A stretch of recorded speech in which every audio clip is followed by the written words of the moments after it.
into a little bit of a conversation about the tiers of college football and where Notre Dame is right now. It truthfully is, and what the different tiers mean, and have that conversation.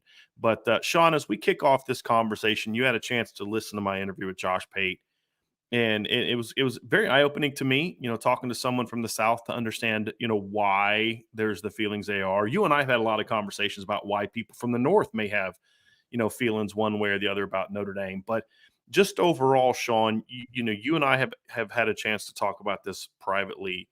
I want to give you a chance to discuss the comments that are made about Notre Dame this last week, where it kicked off obviously with Paul Feinbaum and Stephen A. Smith and Christopher Russo, and then of course, as usual, everybody wants to jump on board and get their licks in, Sean. But I just wanted to give you a chance to kind of respond and share your thoughts on how you feel about all these comments about the irrelevance of Notre Dame football. Well, when it comes to relevancy in college football, it has always been trendy. And one of the things you discussed was how independents truly dominated going back to the 80s and early 90s, and how the SEC kind of had a lull. And with that being said, the angst that went back to the 60s with Notre Dame and their matchups against Alabama was something that really stood out. And I was like, yo, you know what? You're right about that. Like, I can see Alabama fans having an issue and taking an issue and not really feeling love for Notre Dame and the brand that they've created. We can make it regional. We can make it conference. We can put whatever title we want to put on the hate. All of this comes down to one thing. And Brian, you and I know this as being the root of all evil. And it's money. It's money. Every other school in this country has to come together to get the most out of their brand. They can't separate themselves. They have to walk into boardrooms together, collectively, as a group, as a conference, in order to maximize their brand. Notre Dame doesn't have to do that. And that upsets everyone. They thought Notre Dame would come to the table in the 80s. They didn't. They thought eventually Notre Dame would come to their senses in the 90s, in the early 2000s. They did not. Even as they are starting to build these super conferences now, and starting to tinker with the college football playoff system, whether it's going up to 12 or eventually expands to 14 with automatic qualifiers from all the conferences, whether it be 3 from this conference, 2 from another conference, 3 at-large bids. Doesn't matter how you shape it. Jack Swarbrick has told everyone and been very honest. So I don't know what they're mad about. We will make a move when it impacts our ability to win a national championship. Because you all don't have enough money for us to make a move. Right. And that's why they're mad. They want Notre Dame, or they're trying to come to Notre Dame like Ted DiBiase back in the day. They think every man has a price. And they're still searching for that price that Notre Dame has to finally convince them. And Jack Swarbrick has told you what the price is. The day we have no path to a national championship is the day we'll have to consider that. But as long as you want to stay on Money Street, as far as Notre Dame is concerned, money never sleeps at Notre Dame. It never sleeps. Notre Dame will never have a problem raising money. They're good stewards, so they'll never have a problem properly spending money, which means they're never going to have a problem saving money. That's it. So while you all are running around asking about relevancy, wait a minute. See, Brian, I've been in these production rooms at that network. Fans have come on this show in the chat, other shows, and said, oh, they don't like Notre Dame. I said, no, they love anything that they know is going to bring money.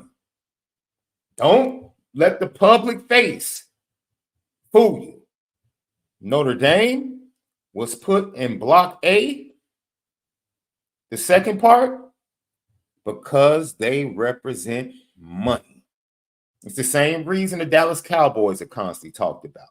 It's the same reason the Los Angeles Lakers and LeBron James are constantly talked about. Whatever brings us money, it's up to the producers to figure out the two sides that we're going to come at this from. That's their jobs. That's why it didn't bother me, because I understood what I was watching. I understood there was a production meeting, and they said somebody has to take this side and somebody has to take the other side. Well, in what that was one, shocking, nobody took an opposite side. They all no had one the took same an opposite side. I think Russo because Russo usually harkens back to the old days in his debate. So I was shocked that he didn't bring up what Notre Dame really means to college football, right, in multiple ways. He basically said the old school doesn't even matter. Yeah, it shouldn't matter, which was petty. So he bandwagons, and they all forget that they're only doing what they do because they generate money. The moment they don't generate money anymore, they'll be gone. They'll be gone. And this is why you're expanding the playoff.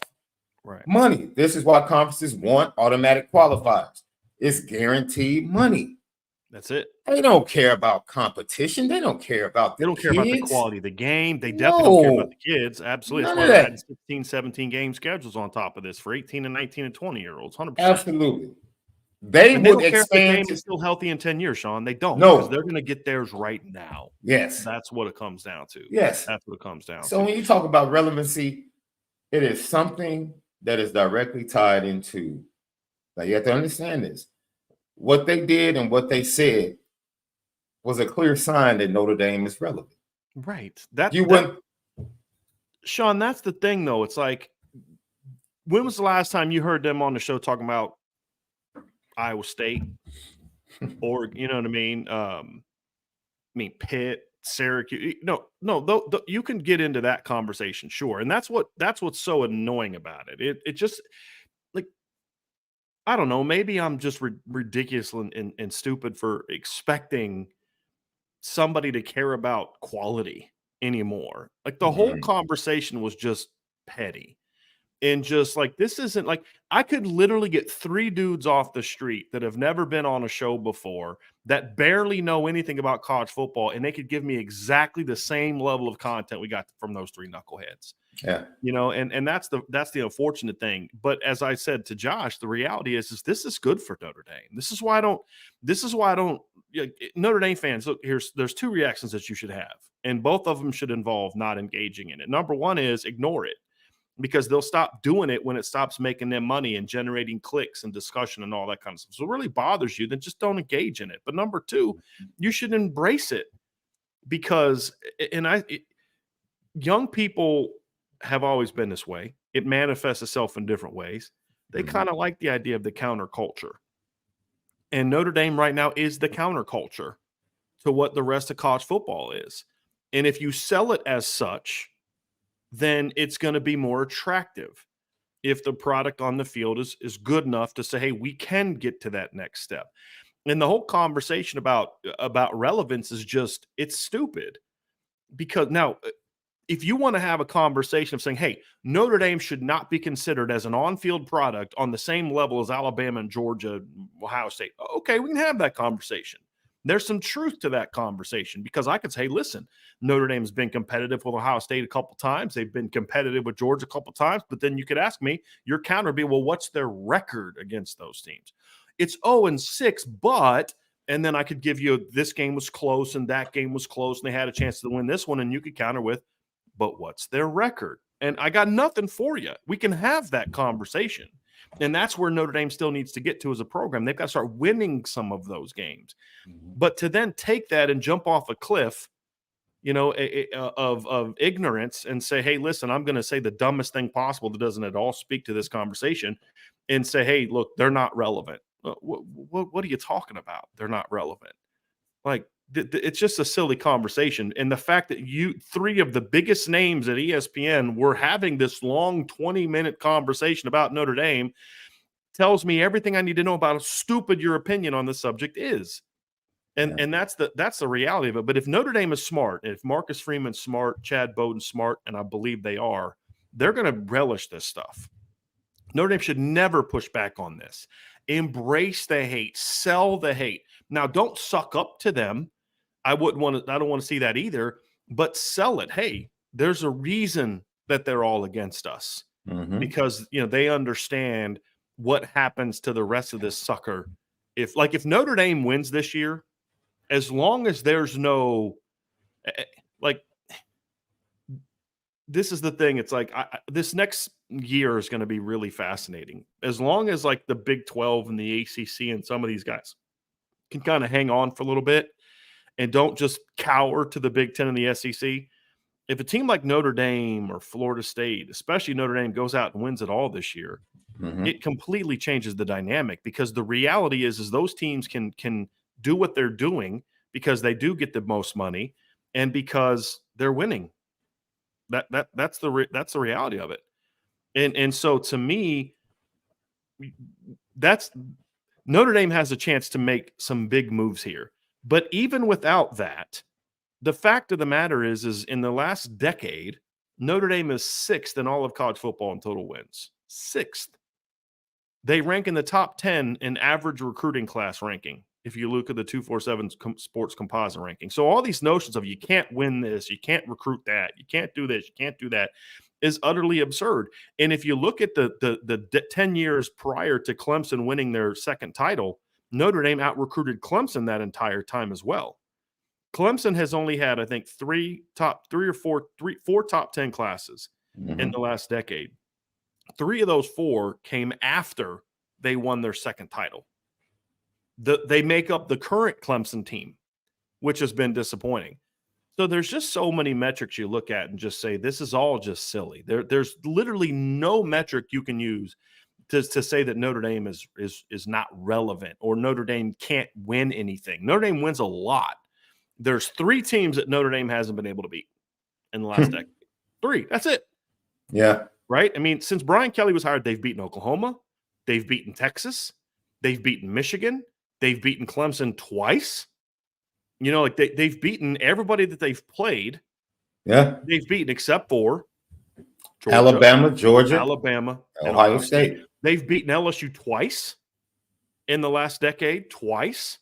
So, who's the team that they've played that they haven't been able to beat except for those 3? So if you're going to say, well, the standard is you're not relevant unless you – then okay, well, then there's a lot of not relevant. No one's relevant except for those 3 teams. But sadly, that's kind of how ESPN acts, is nobody is relevant except for these couple teams. So it does kind of make sense why they would have such an ignorant take on this whole conversation, Sean. And to say that, you have to admit, you're talking about the last decade.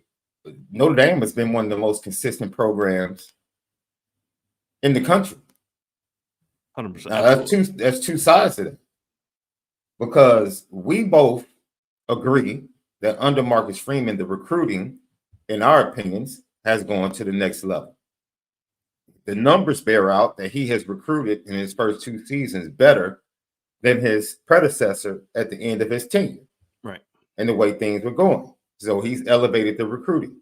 Now, the 25 class has a chance to be the best class he's ever brought in to Notre Dame. And I think what they do on the field this year is going to go a long way to make sure that on National Signing Day, that comes to fruition.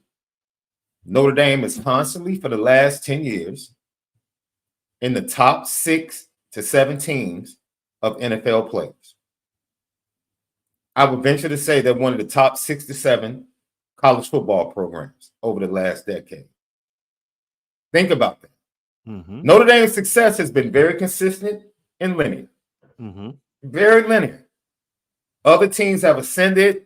LSU's ascended a couple of times, got a championship here, got another, and come back down.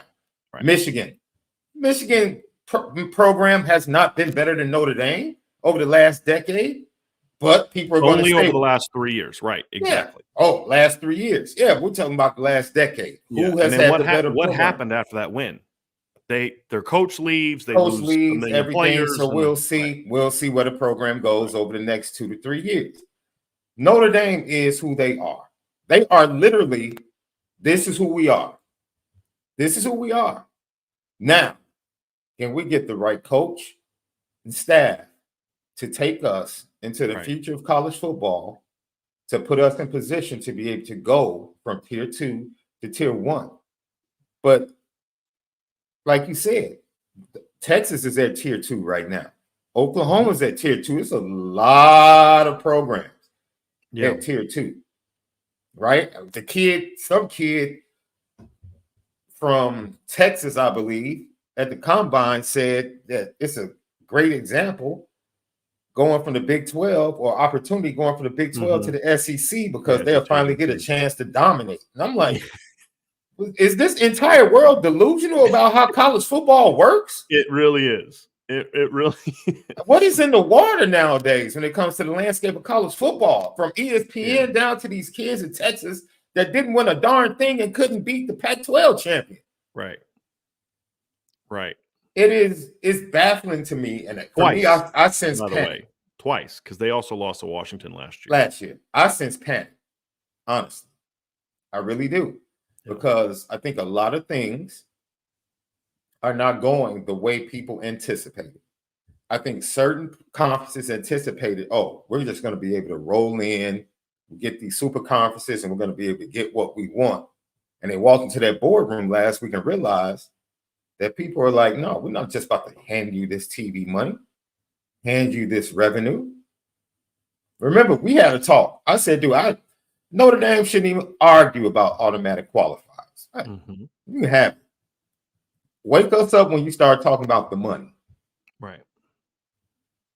We start talking about that. Wake us up. I sense panic. Head over their skis a little bit. Didn't expect certain things to go certain ways. You know how that is. You go into a conversation, you plan it out, you expect, okay, I expect it to go. And then all of a sudden you get blindsided by a response, and it's like, oh, all right. I didn't think it would go that way. Now you have to recoup. Now we're hearing about team conferences succeeding. It's like, so now SEC is like, we're pulling all our teams out of the play. Really? To do what? You're going to go form your own conference and your own playoff? Good luck with that. Yeah.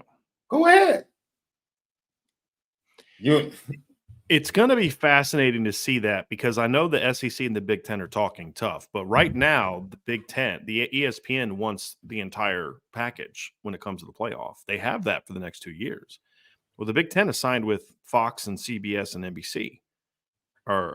So there's a lot of things that are going to hold up. But I thought the best part of I shouldn't say the best. One of the best things that Josh said is there needs to be some. We just don't communicate with any thought anymore. We just say these hot take type of things that are going to get people fired up. There doesn't seem to be as much of a desire to have honest conversation anymore. And the thing he said is like, and this is true not just on ESPN, but this is true when it comes to a lot of the conversation fans have about things. There's no middle ground. It's this or this. You know what I mean? And when you talk about Notre Dame, and he said, like, there's a difference between, this is what's always frustrated me, because Notre Dame fans, a lot of Notre Dame fans, some in this chat, have bought into this lie of there's a difference between can't and haven't. And I love that conversation. Say this team can't win a championship. Well, that's nonsense. What do you mean they can't? Why can't they? Are they not eligible to go to the postseason or something like that? And, Georgia's a perfect example. Oh, Georgia has all the things in the world to become a great team. Well, then why didn't they win a title for over 40 years? Right? Was there something keeping them back? No, I mean, there was just always somebody better. And so now they've been able to kind of climb over that hill. This guy can't win. This school can't win. Well, there are some schools that can't win a championship in football. There just is. Right? I mean, Northwestern's not going to go win a national championship in football, Sean. They're just not right. I mean, there's just not the way the current landscape is. Oregon State's not going to go. To say that a team like Notre Dame can't win at all, to me, again, it's just it shows a fundamental misunderstanding of who Notre Dame is. And even like during tenures where it was going to be almost impossible for them to win because of their own themselves, the leadership at Notre Dame standing in the way of the football program, it was still not a can't. It was a choose not to do the things needed to compete for a championship. And so Notre Dame is doing the things that they need to do to compete for a championship. We've talked about this. I mean, Notre Dame's not relevant, but they have arguably the highest paid coordinator duo in the country. LSU, oh, we took your head coach. Okay, we took your offensive coordinator. Can we move on from that? People make decisions to leave for jobs. I mean, that's kind of part of the conversation. And so that's the annoying thing is this notion, and it frustrates me when Notre Dame fans buy into it. Oh, Notre Dame can't win. Why can't they win? We haven't won in 35 years. Okay, Georgia went 41 years between winning titles. When Ohio State won in 2002, it had been 31 seasons since they had won a national title. Michigan won a title this year. The last time they had won a title was 25 years ago, and it was a half a title. The last time Michigan won a undisputed championship was literally at the end of World War II, right? So this notion that you can't do it, it's just, again, it goes back to what I've been saying, Sean. It's lazy.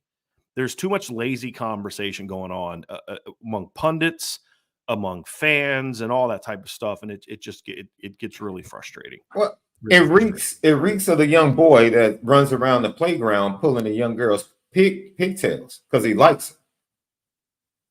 And that's college football. They really love Notre Dame. They all want Notre Dame, truth be told. But instead of just being honest and saying, yo, what's it going to take to get you? Like, we'll wait for you. They would much rather just poke. It's like, dude, it's childish, it's immature, and it is what it is. And why are you so concerned about enough? I don't count your pockets, B. Right. I'm sorry. I have my own house to take care of. Right. So Sean, let's be real about something. Yeah. If Notre Dame floated something, hey, we're really contemplating joining a conference, and here's what the asking price is. Mm-hmm. The asking price would eventually skyrocket because every Power 4 conference would be competing to get Notre Dame in. And that's it. That's the funny thing about all of it. This whole thing is that they're upset about. They created this monster. You all created this monster by not letting Notre Dame into your conference 100 years ago. And then people forget it happened again in the 50s. Mm-hmm. This isn't something that happened with Fielding Yost and Newt Rockne and it just, right? It happened again 30, 40 years later. Notre Dame wanted to join the Big Ten at the time, I believe it was called the Western Conference, and they wouldn't let it in. So Notre Dame said, fine, we're going to go do our own thing. So then Notre Dame creates this monstrosity, this monster program that stretches from coast to coast, north to south, east to west, northeast to southwest. There's Notre Dame fans everywhere.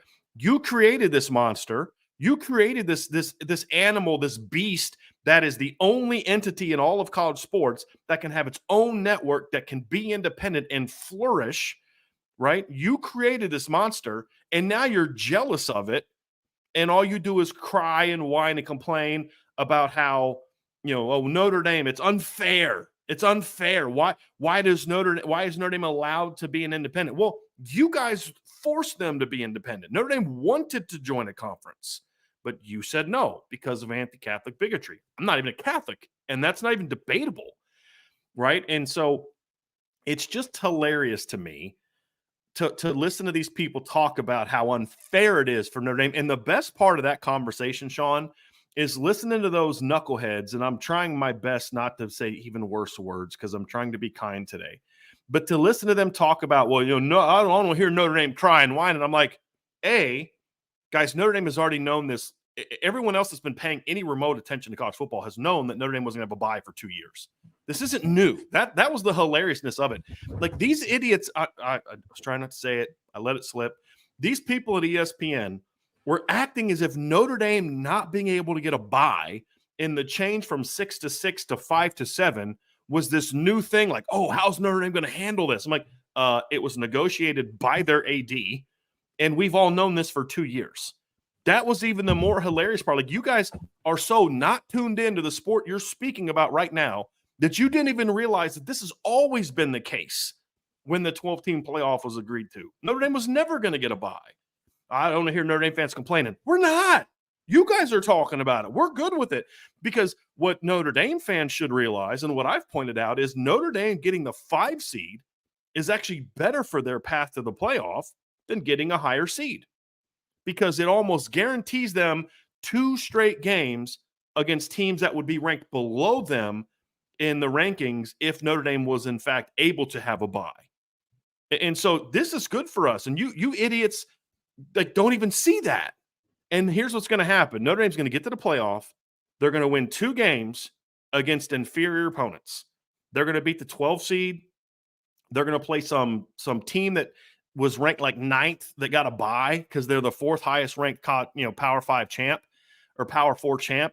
And then Notre Dame's going to make to the Final Four. And these same people are going to cry and cry and cry about how unfair it is that Notre Dame, as a 5 seed, had to play, this team, and this team. Whereas if they were a 3 seed, they would have had to play like Georgia, or Bama, or LSU in the second round. And it's not fair. It's not fair. It's not fair. Well, you guys started this. Everything that keeps happening to you is because of you. You created this. And now we're going to, what is Notre Dame supposed to sit around and, well, woe is us. I guess we're never going to be a powerhouse. No, we're going to go play USC. We're going to play Army in New York Stadium, and Yankee Stadium in the Polo Grounds, and we're going to do all these type of things. You created this monster, and now you're mad about it. And that's ultimately what it comes down to. And that's why I say, Sean, at the end of the day, it's they hate us because they hate us because they ain't us. I mean, that's really what it boils down to. Josh nailed it. If any team in college football could say we're going to be independent, get our own TV deal, be financially solvent, can schedule whoever the heck we want, can play all over the country, you're telling me that they would say no? You're telling me Ohio State would say no in that instance? You're telling me Alabama would say no to that?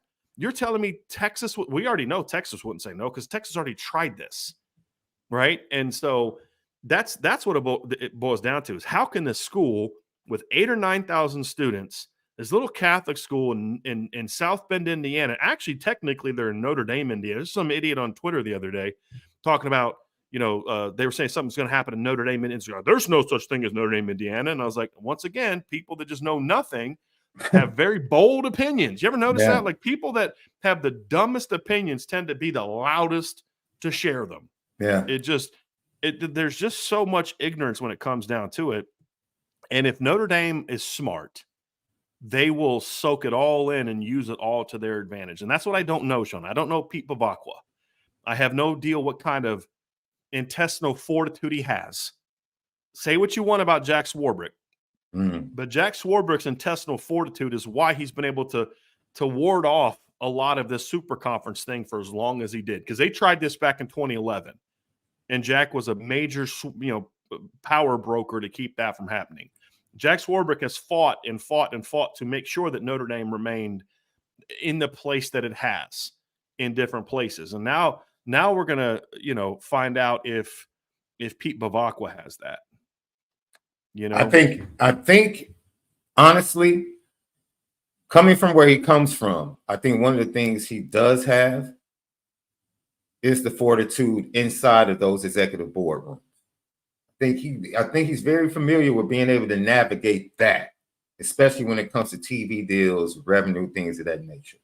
Now, is he the type of guy that is more willing to spend and invest in the actual program than say what Jack did in certain areas, and certain things that we know are on the horizon for the football program will say, well, to be honest, you still have to connect that to Jack.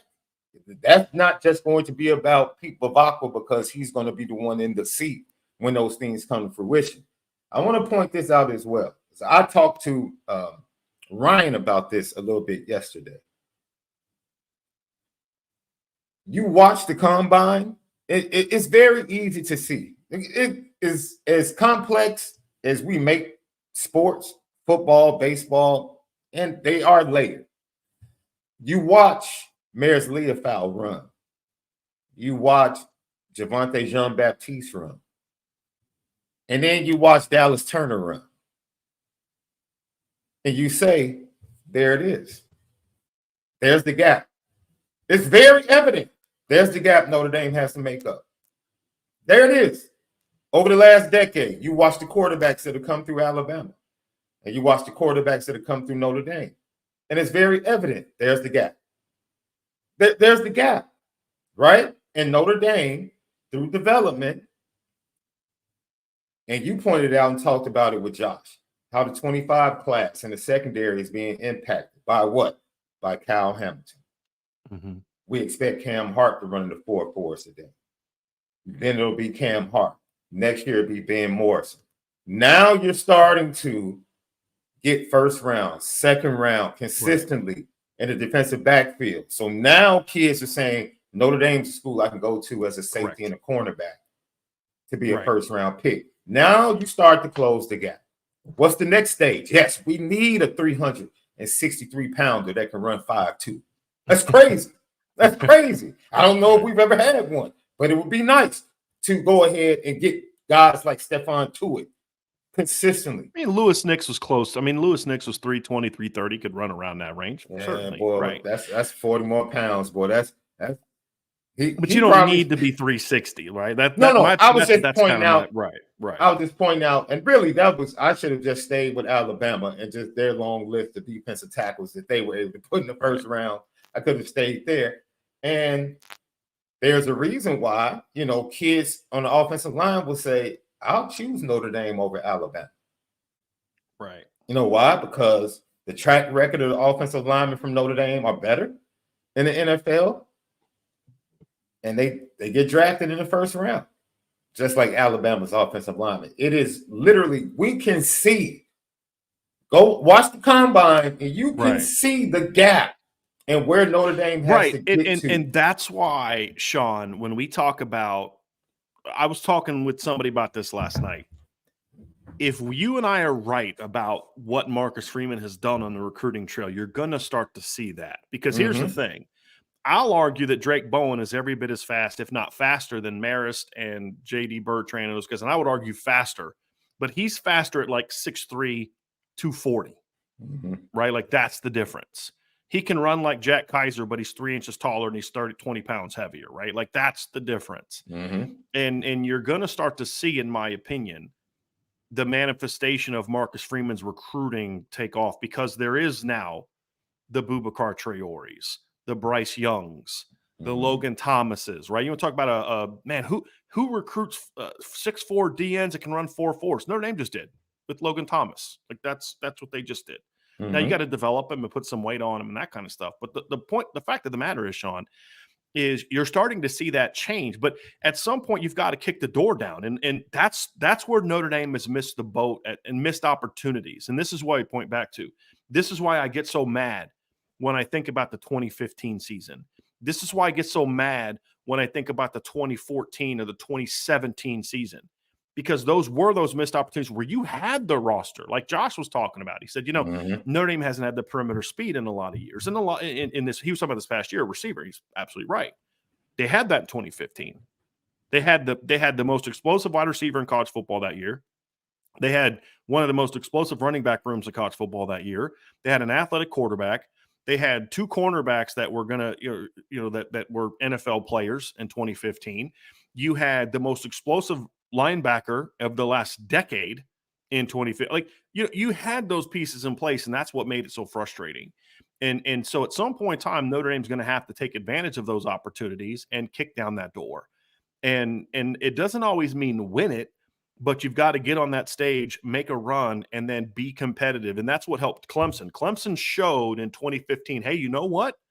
We can hang with these guys. And the whole next offseason, they went out and it was focused on, hey, there was a belief that we can beat that team, but we just got to get better here, here, and here. When you get beat 42-14 and you get beat 30-3, it's not we're almost as good as them. It's we got a long way to go.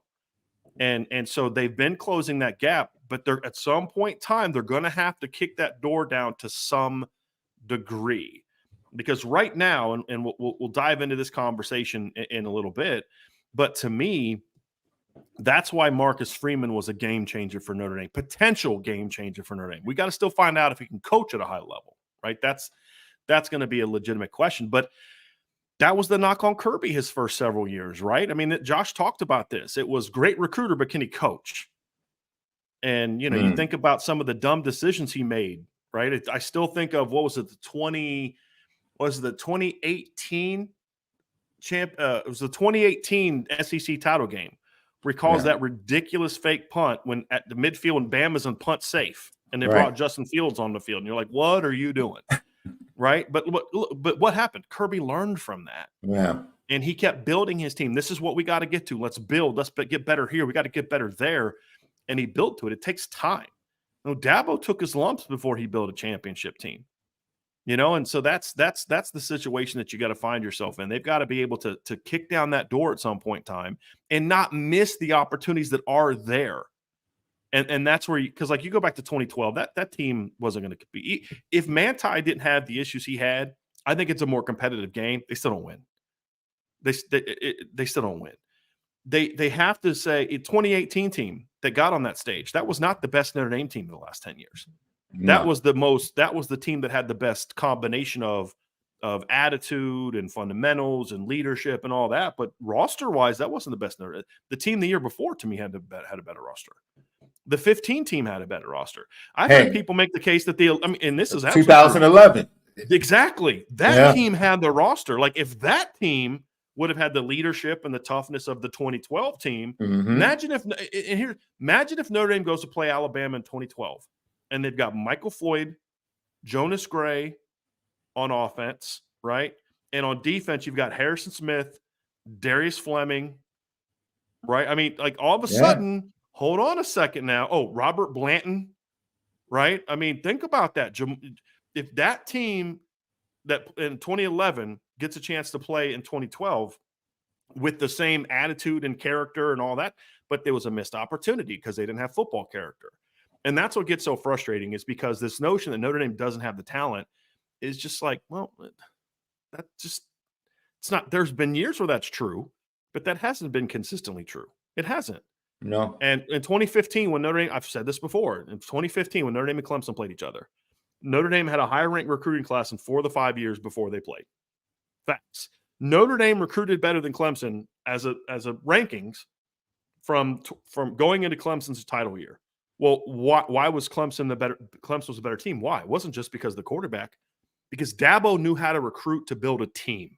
Yes. He understood the value of that 3-star kid from Georgia that's going to come here and be hungry.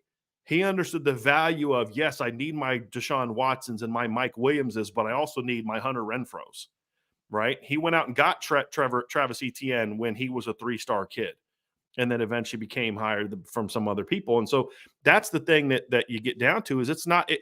But the other part is that 2015 Notre Dame team had more players drafted in the first 3 rounds of the NFL draft when their careers were over, guys that regularly played, than what Clemson did.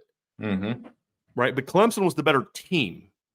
So there have been years when Notre Dame didn't win it and lost to inferior talent where, like in 2015, you going to tell me Stanford had better talent than Notre Dame in 2015? No, they didn't.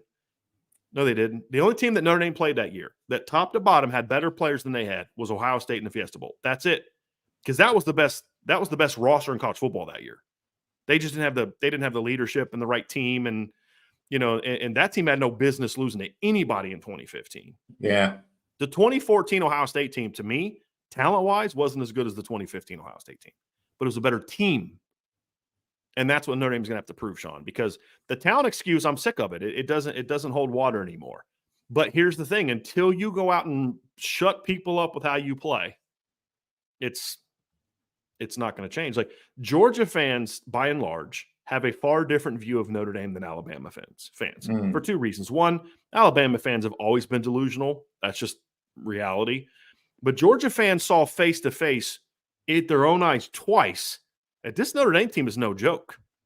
Clemson fans have a completely different opinion of Notre Dame than Ohio State fans. Why? Because most Ohio State fans that are 35 and younger have only experienced Ohio State kicking the crap out of Notre Dame. That's it. That's all I've experienced until this year, right? But Georgia fans say, hey, we went toe-to-toe with that team. We watched that team almost beat us on our home field in 2019. We watched that team almost beat us the year we went and played for the title in 2017. So at some point in time, Notre Dame's going to have to say, like Clemson fans have a much greater respect for Notre Dame than a lot of other fan bases. Why? Because they watched Notre Dame, even in years where they beat Notre Dame, say, that team gave us everything that they could handle. And then they beat them a couple times.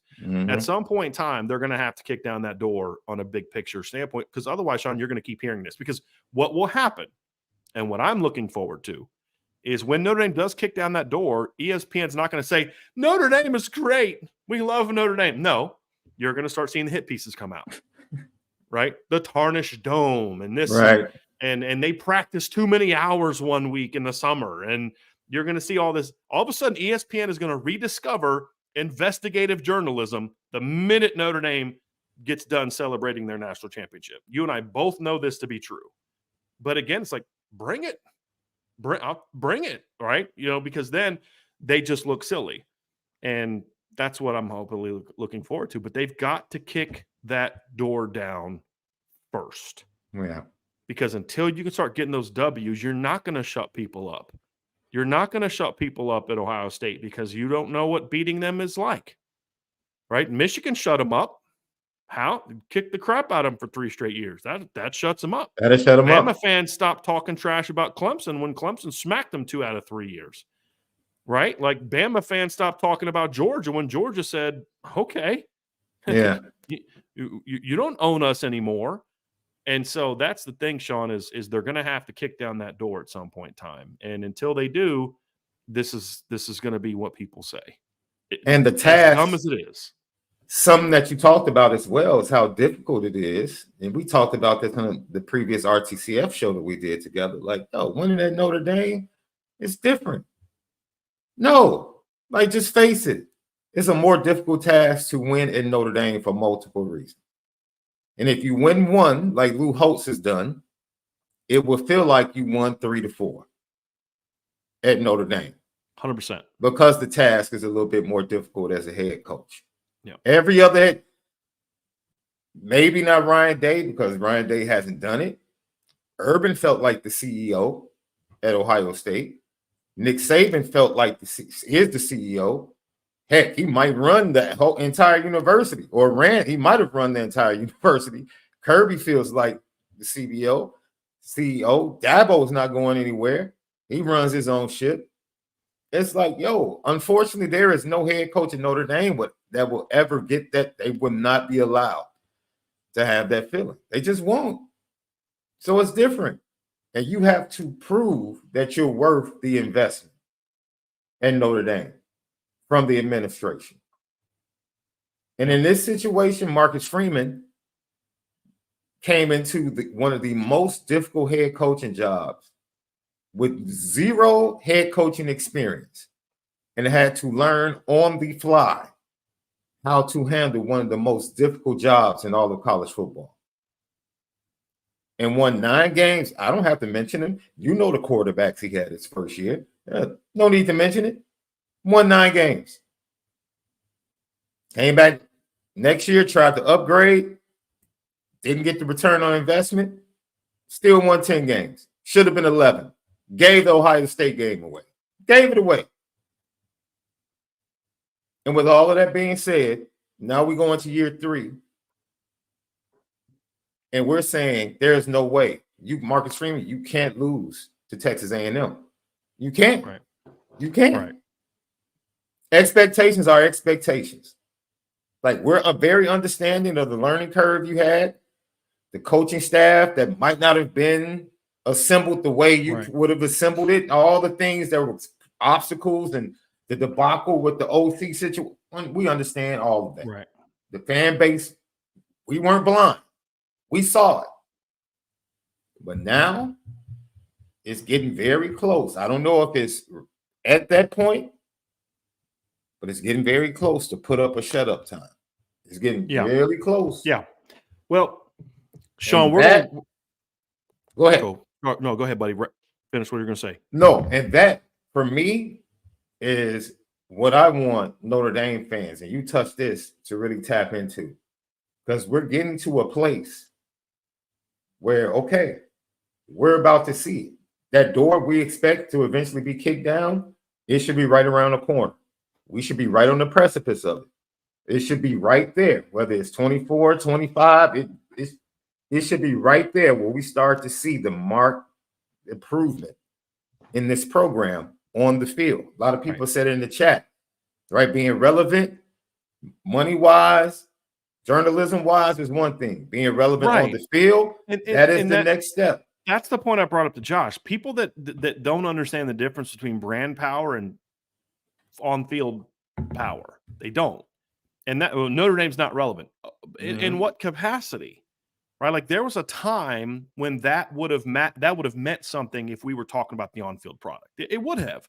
I mean, the entire Bob Davie era, the entire Charlie Weiss era, outside of one season, most of Brian Kelly's first half of his tenure, it was true, where Notre Dame had that one 2012 season, but from 2010 to 2014, Notre Dame was 12-0, and then their next best record was 9-4 with a win over Rutgers in a bowl game, right? And that followed the Charlie Weiss era, where they had a losing record the 3 previous seasons. So there was a time when, Notre Dame's not a relevant factor when it comes to championships on the field. They're not. But you still don't understand, well, why does Notre Dame get to do this? Because the brand is still as strong as any other brand in college football. And it is amazing how many fan bases, including some from Notre Dame, that don't understand the difference between brand power and football strength, program strength.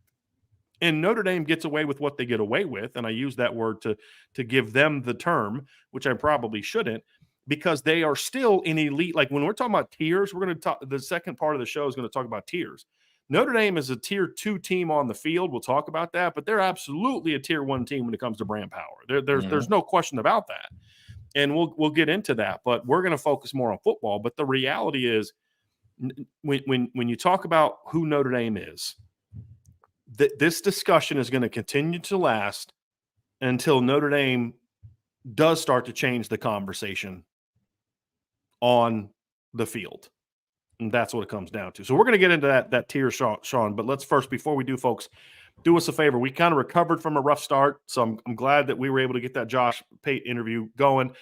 Do me a favor, folks. Hit that like button, hit the subscribe button, hit the notification bell, share this podcast. And if you're not done so, sign up for the message board at boards.irishbreakdown.com. So, Sean, I want to get into a conversation about tiers. And we are going to kind of shift away from the brand conversation, which was what part of the last segment was about. And we're going to shift to the on-field conversation, because this is the more relevant conversation. And so we're going to break things down into tiers and where Notre Dame, who are the tier 1 teams, tier 2 and tier 3. But let's first define it. Tier 1 to me is the best of the best. Maybe not programs that won it this year or last year, but teams that you look at and say, they are the teams that can recruit the best players, that are playing for, they're on the championship stage with some consistency.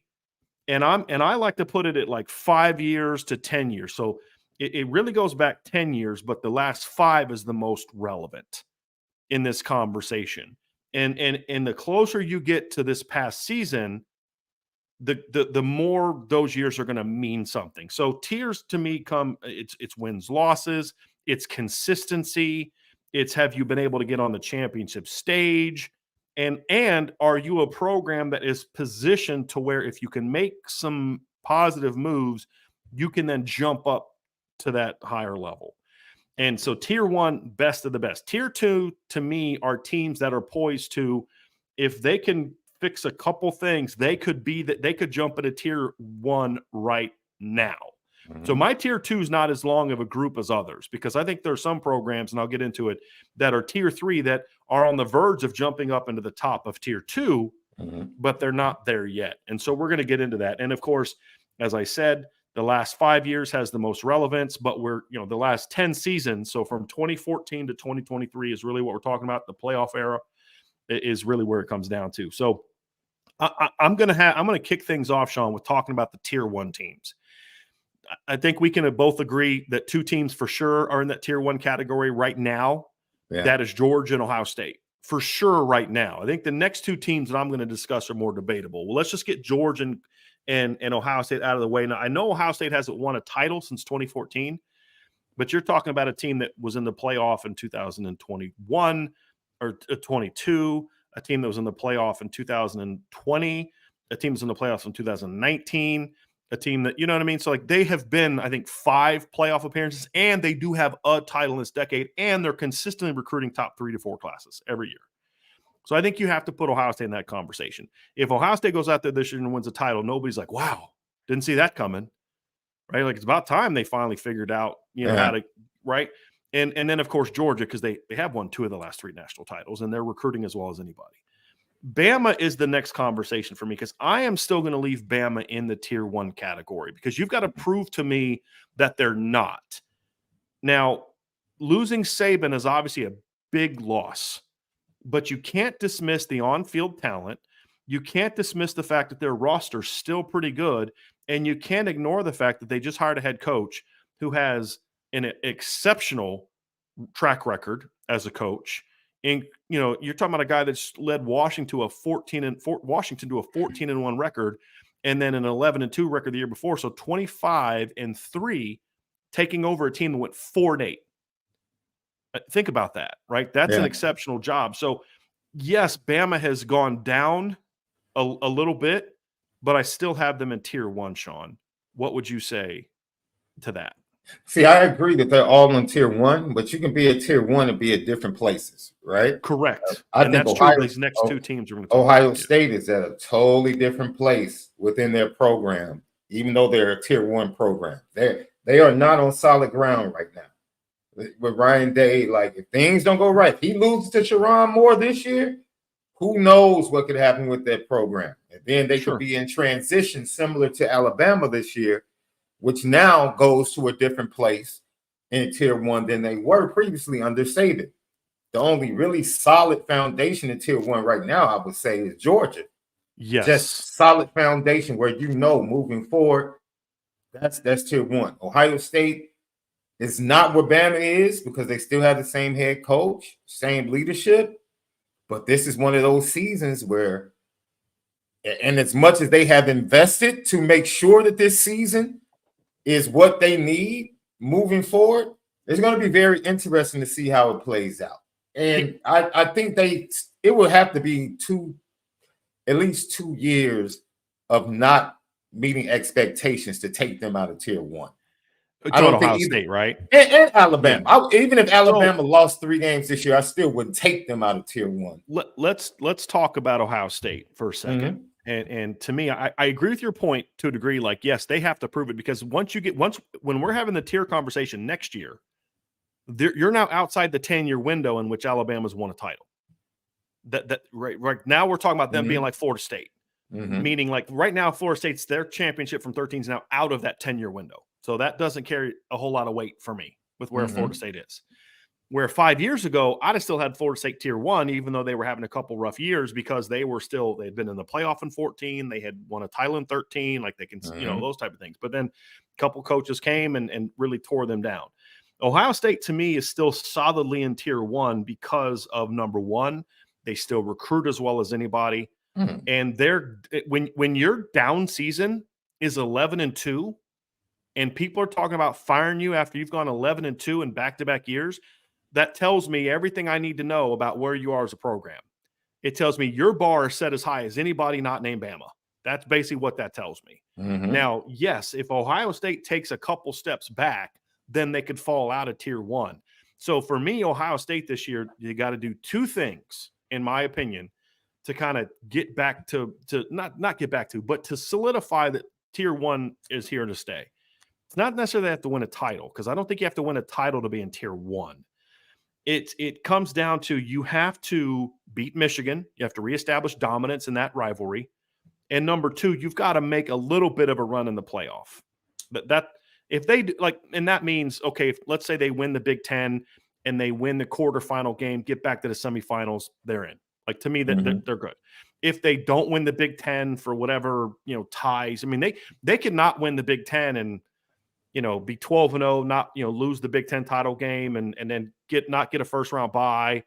And, let's say Oregon beats them in the Big Ten title game, just for argument's sake. And then they go get a first round bye, win that game, win the quarterfinal game, and they don't win a Big Ten championship. They don't win a national championship, but they're semifinalists. They go, what would that make them? 14-2? Dude, they're tier 1, man. They would have to be kind of like last year. Get beat by Michigan again, get to the postseason, make the college football playoff, but get, you're the 8 seed and you get beat at home, or you win the first game and you get smacked in the next round in the quarters or something like that could knock them out. But to me, it's like you said, it's going to take more than one down season for them to fall out.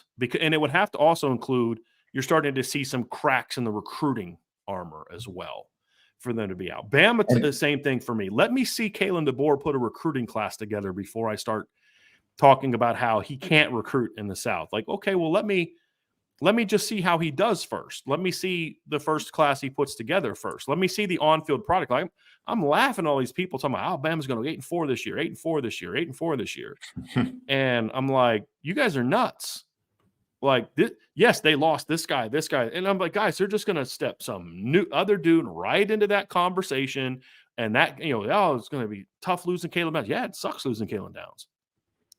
But do you really think Alabama's going to put some, kid that can't play in for him?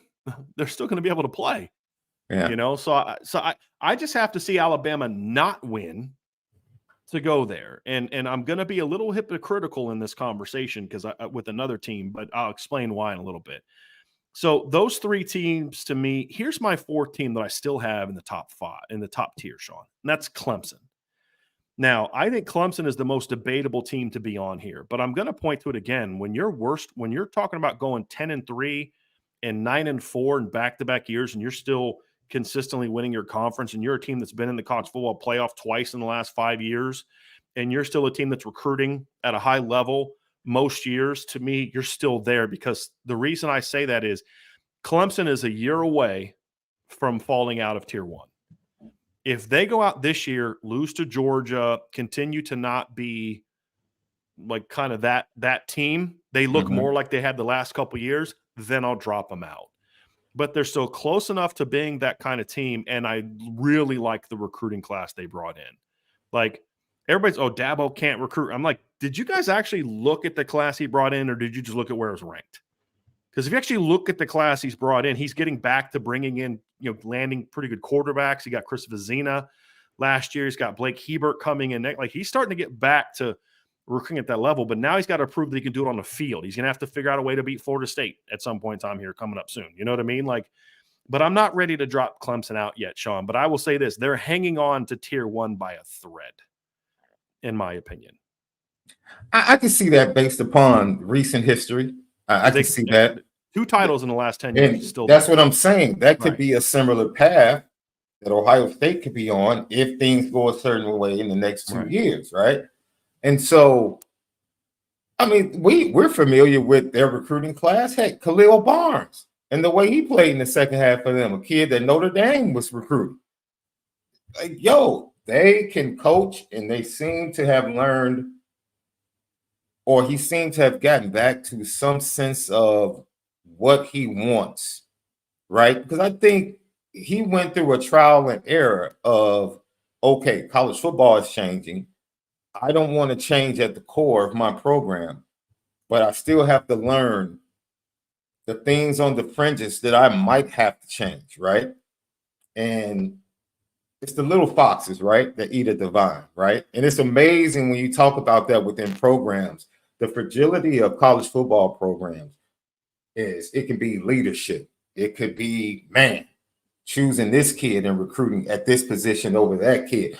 It's so fragile, man, that it will knock you off 2 to 3 games or 1 to 2 games for a short period. And you have to figure out, okay, where did I go wrong? How do I get back on track? And I think it's going to be tough for Clemson. I mean, facing Georgia out the box, I mean, it's a big opportunity for them. It is. It is. If they just go toe to toe with Georgia, I mean, just playing for 4 quarters and it's just a back and forth game, and then they run the table. Clemson's like, all right, we're back to being Clemson, and then you're going to see, because like there's this notion that Dabo can't win because he's not willing to go to the portal. Okay, well he won 2 titles without going to the portal. And look, you give me any portal built team from the last 3 years, and 2018 Clemson's kicking the crap out of all of them. I'm sorry. Right? Give me any portal-built team, because Georgia's not a portal-built team. Bama's not a portal-built team. Ohio State's kind of getting there with a couple guys, but I mean, like their portal pickups were like the traditional portal pickups. You know what I mean? Like that's just like everybody's had those. So this notion that Clemson can't win that way, they haven't so far, but let's be honest, the cracks at Clemson started to show before the portal became a thing. And Dabo's showing – and then 25 class is off to a phenomenal start for Dabo. Now, can he hold on to those guys? We'll find out. We'll find out. But look, Clemson's paying kids. That's not an issue, right? I mean, they've been paying kids for decades. That's not a thing. It's can he get into the portal? he's got to prove to me over a period of time that he can't win that way. And that's why this season is so big for Dabo, because he's just saying he's saying, no, I think I can still win the same way I did before. We're going to find out. I don't know if that's true or not. What I'm saying is we don't know if that's true or not. I'm not arguing, yes, Clemson can win that way. What I'm saying is I don't know. I don't know if Dabo can build a 2018 team again. Maybe he would lose some of those players to the portal before they would have gotten to the point where they became those guys. I don't know the answer to that question. So this year is going to be big for him because you look at Clemson, the quarterback's experience now. He's older. He was a highly ranked kid. The skill talent's getting better. It's getting back to where it was to some degree. But the line recruiting from the last couple of years, to me, is where Clemson took a step back up. Because people say, well, they're not recruiting D-line the way they used to. Ask Notre Dame if they think that Clemson's not recruiting D-line the way that they used to. Because I watched true freshmen at Clemson beat the crap out of Notre Dame for 4 quarters. Right? That's what I saw. Right? I watched Peter Woods as a true freshman just whoop Notre Dame's interior offensive lineman. Right? So this is a big year for Clemson, Sean. If they're 10-3 this year, they fall out of tier 1 for me. Right. And that's can't beat Clemson or can't beat Georgia, can't beat Florida State. They fall out for me. But when you've won 2 titles within the time frame that we're talking, and guys, like they were in the national, they're still kids 20, 21, 22. There's still kids on their roster now. And there were kids on their roster this past year that played in the college football playoff in 2020. Right. So, there were some 5th-year seniors that were on the team when they played for the national championship. So they're still in, but this year is going to be big for them. Very, very big for them of staying in or falling out, right? So that's kind of where somebody just said, I'm living in the past with Clemson. That's hilarious coming from a Notre Dame fan. But again, I think people don't listen to the parameters you said, and you said over the last 5 decade to 10 years, because otherwise we're just having the silly conversation of the results of 2023, and that's not how it is. This is looking at it from a bigger picture standpoint. A team that's not in tier 1, LSU's not in tier 1, because it's not title thrust you into tier 1. That's not how it works. No. Just like Auburn wouldn't have been a tier 1 team back in 2010 and 2011. That 2010 team was a great team, but as a program, they're not there. Yeah. So here's the one that's interesting, Sean, because I do not have Michigan as a tier 1 team. For the fact of what I just said, this is the one I had the hardest time with because they did win a title. But my issue with Michigan is they've had this little 3-year run of excellence. If Jim Harbaugh was coming back next year, Michigan's in the tier 1. Okay. Because the person responsible for building that is not back. Now you can say, well, hold on a second. You said Bama's not true, but Bama's track record of success goes way beyond the last couple of seasons with Michigan, because went to the playoff 2 years ago and looked a lot like Notre Dame looks when they got to the playoff. Then they go play a TCU team that they had no business losing to and lose. This year, they won the title. Yeah. So is this an Ed Orgeron winning the title in 2019 type of situation where you're never going to live up to that standard again because you just happen to have that team that kind of came together and all the parts and all that? You have 18 kids at the combine. What does that mean? It means you have a lot of dudes that were part of that title team that are gone, and almost the entire staff. I mean, Sharon Moore's about all they have coming back from that coaching staff. It's him and Kirk Campbell. Their entire defensive staff is gone. And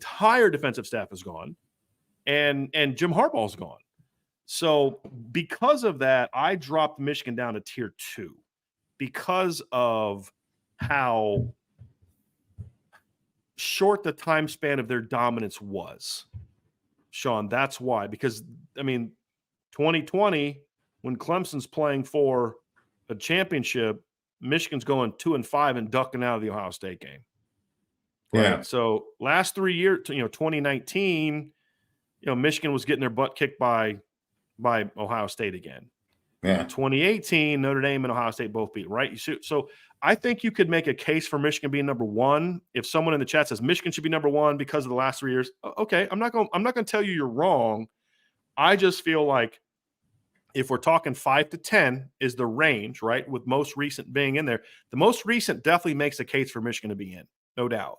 But the combination of that roster and coaching staff was just gutted after the season, combined with the fact that their success is a very short period of time. Yeah. Tells me basically I can't put them in there at this point in time. What are your thoughts on that, Sean? They should be tier 2, but it's levels even within the tiers. I think we talked about that with tier 1 in Ohio State and Alabama and what could be possibly coming. And Georgia really being set. You feel like they're set in stone in that first tier. And I think there are other programs that are debatable, or as we call in basketball terms, tweeners, right? You might have some teams that are tweeners. Like, okay, you can consider them fringe 1, but they're really top of the line 2. And that's where you get to like Clemson, Michigan. And then, when we actually bring up Notre Dame might not be on the same level as a Clemson because Clemson has won multiple championships in the last decade. So there are some other teams that you can consider tier 2 that haven't won national championships in the last 10 years. Like you talked about, that's not the only thing that really speaks to the continuity and success of a college football program. So Clemson was definitely tier 1 at the time. But when you bring in the recency of their performance, they're one of those teams that have taken a step back, in my opinion. They're clearly tier 2. That's right. That's not even debatable. Yeah. Their step back is 19-7, right? Like that's what other people are using as their record to promote. We're gaining ground, and somebody said, LSU should be in tier 1. No, they shouldn't. Yes, they won a title. I get that within this time frame. They won a title in the last 10 years, right? So 19. Am I missing the title? Prior to that, when was their previous title? Was it 2007? 2007? 7 would be Ohio State. So they've won one title in the last 15 years. But okay, the title was great, but they had a losing record the next 2 years. They went 5-5 and 20 and 6-7 the next year. Fired their coach. Right? They had that one magical year. That doesn't make that means that 2019 LSU team, I'll stack up against anybody. I mean, how many times have we been asked the question on this show, Sean? How would this team stack up against 2001 Miami?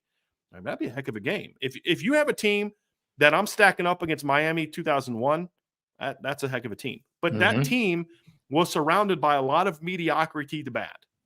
So as a program, they're not there. Yes, they won a title, but are we going to put Auburn in tier 1 because they won a title in 2010, played for a title again in 2013? Are we going to put them in there? No, we're not. And so that's kind of where I'm at with Michigan. That's where I'm at with LSU because, again, we're taking big picture into it. Now, most recent success does factor. So I think Michigan has a much stronger case than LSU does, in my opinion. And I put Michigan right at the top of that tier 2 group because they did win the title. Right. And so, but I'm telling Sean, if Harbaugh was coming back, Michigan's tier 1. They've dominated Ohio State the last 3 years and they won a title. But I can't look at that team, if we're talking big picture, and look at them the same way as I did a year ago or even 2 months ago, because everything that built that team is gone. All their best players are gone. Almost their entire coaching staff is gone. Their head coach, who has won at everywhere he's been.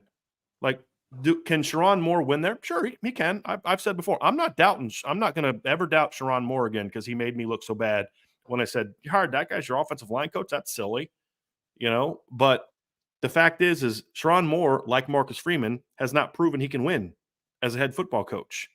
Jim Harbaugh proved he could win at San Diego, at Stanford, with the Niners, and at Michigan. Won everywhere. And so to me, that's kind of why they're there for me. It is, look, because we're talking about, you said the last 5 to 10 years. Right. So I'm just going to say the last 10 years for what I'm about to talk about. Over the last 10 years, it's been Georgia, Alabama. We're talking about Georgia and Alabama in the last 10 years, in my opinion, has been a step above everybody else, right? Because they don't have the drop back that Clemson has had at the end of those 10 years. If you look at the last 10 years, though, there are years that Georgia's had in the last 10 that are worse than anything Clemson's had in the last 10. However, I would agree. I would agree with that. They have a couple 8 and 5s in that period, right? Fired a coach in that period. So, and let's just take Clemson has beaten Georgia in the last 10 years. Yes, they have. So we're talking about air. So I'll give you that. But as we sit here today, sure, Clemson is not at the same. It's not the same level as Georgia is, and it's not the same level as Alabama, right? Mm-hmm. So now let's go to tier 2 and let's talk. I saw someone in the chat that Michigan should be tier 1. Michigan. Are you kidding me? Michigan before Jim Harbaugh? Are you kidding me? Because we're talking 5 to 10, right? Michigan before Jim Harbaugh was laughable, like flat out laughable. Right. If we're talking about a 10-year period. So no, you can't have Michigan doesn't stack up. They don't even stack up to Ohio State in a 10-year period. If we're talking about bigger picture, that's the thing that some people are missing here, Sean, in this conversation. That's why I said that. Right. No, I know you say that, but if you're reading the chat, like guys, if you want to set your own tier system, go for it. But we have defined what are the tiers in the conversation. So if you're going to push back against what we're saying are the tiers, then you have to argue within the parameters of what we're discussing here. Mm-hmm. Because if you're setting your own parameters, then it has nothing to do with the conversation we're having, right? Titles matter, but titles aren't the end all be all. Consistency matters a ton. This is what Josh was talking about in his show or in his segment. Would you rather be that team that wins 10 games every year for a decade, or that team that has that one magical year and there's a lot of mediocre around it? That's why, you said Georgia and Alabama, but see, to me, in the last decade, Ohio State has a win over Bama in the playoff, has a title, and took Georgia toe-to-toe down to the wire in the only time they've played. It's like there's a clear tiers if you're going to go the last 10. Now, if you want to say the last 5 and say we don't do the last 10, then I think your argument for saying Georgia and Alabama are in a different class than everybody else is one I could get. I know what you're saying. Big picture, right?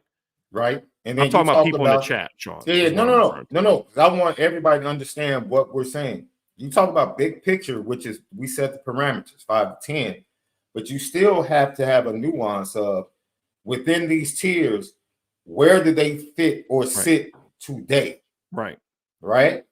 And we talked about Ohio State is not where Georgia is today. Like they're possibly on the verge of maybe taking a step back if things don't go a certain way. Yeah, Alabama is waiting to see. 2024 Ohio State team on paper. Oh, I think they're going to be really good. Like I don't expect them to. Yeah, this is also why I'm kind of comfortable with Ohio State being a tier 1, and I'm going to push back on saying that they're, you have to go real recent, in my opinion, to say Georgia's clearly better than Ohio State. Real recent, because obviously they won 2 of the last 3 titles. Mm-hmm. Ohio State went toe-to-toe with them, but still lost, right? So you're not where they are. But like you said, if you're talking about where they are now, I mean, on paper, Ohio State's got as good of a roster as just about anybody. And see, that's the issue. Right? That's for most people. That's the Ryan issue, Day right? made some changes to his coaching staff, whereas Michigan was gutted roster-wise and coaching staff-wise. Mm-hmm. Ryan Day has made some changes to his coaching staff that I think are going to prove to be beneficial. Yeah. Right. So there is some projection here because we're projecting a little bit with Bama, which is why they're not number 1. Because if Nick Saban's coming back, Bama's still number 1 to me. I mean, yeah, Georgia had the 2 most recent titles, but Bama beat them this year, right? I mean, and Nick Saban is still Nick Saban, right? So to me, when you look at it, Ohio State has some continuity coming back. Michigan doesn't. Right. Like Georgia has continuity coming back. Clemson has continuity coming back, where you could say, hey, the guy that built that is still there. Let's not pretend like he doesn't know how to coach football anymore, right? I mean, that's kind of because people, hey, Clemson's, writing them off, and Tyler from Spartanburg, and then they came out the next week and smacked Notre Dame in the mouth, right? And then ran the table. Which, by the way, I just put this out there. Clemson ended the season on a 5-game winning streak. What's the only game they stormed the field? Because we want to talk about what it means and relevancy. Okay. 100%. Okay. I believe Louisville's people did too, right? Oh, yeah. But Notre Dame's, it doesn't mean anything And let's when be you honest, beat Notre Duke Dame. fans were getting ready to until Absolutely. Audric did his thing. Absolutely. So, yeah. I just want to, because you just opened the door for me. So I'll just walk through it and So just put let's that talk out. about some more tier 2 teams, Sean, in my opinion. And some of these are going to be more debatable. LSU to me is not a debatable tier 2 team. The only debate would be putting them in tier 1 because, again, they do have a title, meaning they're not tier 3. That's what I mean by not debatable. They're clearly in tier 2. The only debate is, are they in tier 1, which you've already had that. What I'm saying about not debatable in tier 2, meaning you can't debate that they should be out of tier 2 into tier 3. That's what I mean by not debatable. They're played for the SEC title game a year ago, went 10-3 this year. They're a tier 2 team easily. Any Okay. argument would be up to tier 1. But again, everything because it matters when you're going to talk championships. You have to look at, okay, but did the person or people that built that championship team, are they still there? And that's the argument you could use against not having Ohio State in tier 1 because Urban's not the coach anymore. But to me, with LSU, the guy that built that program into a championship team is not here anymore. So can Brian Kelly do that? I don't know. What I know is Brian Kelly can make a high-level tier 2 team. That's about all he's proven he can do. But LSU still tier 2. Here's where it gets interesting, Sean. I think Oklahoma is a very clear tier 2 team to me. They were on the verge of falling to the bottom of it before Venables had a bounce back this year. Venables did a great job this year. Yes. And not only did a good job coaching, Sean, but they had a very good year recruiting. High school recruiting. Yeah. And you're not just going, like, he went through the portal last year because he needed to, because they lost, because Lincoln Riley just raided that roster. And that's why they went 6-7. But they had a really nice bounce back this year. And when you look at the last 10 years, again, Notre Dame ranks 6th amongst all college football teams in the last 10 years in wins. Do you know who ranks 5th? 7 wins ahead of Notre Dame? Oklahoma. Now, the guy that built them, the 2 guys that built them during this decade are gone. But the guy that stepped in now had a very good year this past year, beat Texas, right? I mean, went 10-3, had some good wins, recruiting very well. But he's also a guy that's been a part of 2 of the national championships in the last 10 years, in Brent Venables. So to me, I'm very comfortable with Oklahoma being in the top half of tier 2, in my opinion. They still belong in that category. Now, in the last 10 years, because I actually put all this together, Sean, do you know who ranks number? Obviously, we know who ranks number 1 and wins the last 10 years. Do you know who ranks number 2 and wins the most the last 10 years? By 4 ahead of anybody else last 10 years. Do you know who's number 2? I feel like this is kind of a trick question. I really do. That's why I'm pausing. Well, we're only talking about Power 5 teams, so it's not like UCF or no. I wouldn't even be leaning that direction. Last 10 years, most wins. Bama's won. It definitely wouldn't be Georgia because of the 8-5 seasons. Right. At Georgia's number 4. Week before Kirby. Yeah, Georgia's number 4. I'm going to go out on a limb and say, man, why not? If it's not Ohio State, it would have to be Oregon? No, Clemson. Wow. Clemson's worst record in the last 10 years is 9-4 this past season. From 14 to 23, they won. In the last 10? Last 10 years. So because remember, 2014, they went 10-4. That was Deshaun's freshman year. You're right. You're right. They lost to Florida State on the road. 12-2. Yeah.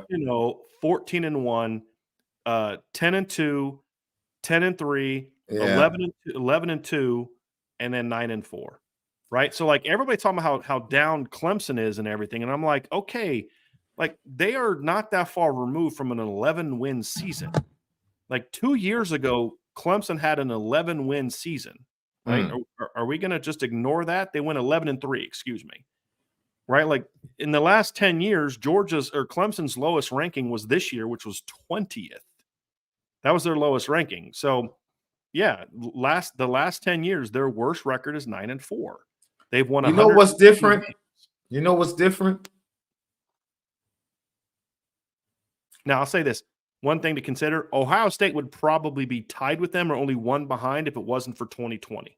Right.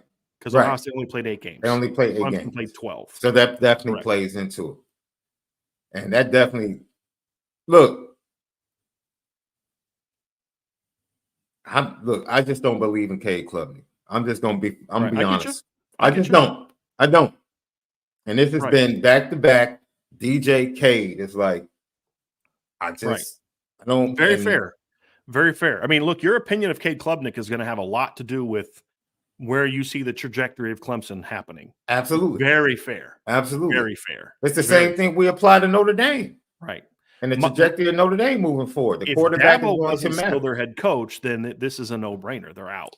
Absolutely. Right? That's the reality of it. My thing is they got one more season to prove that they're that team.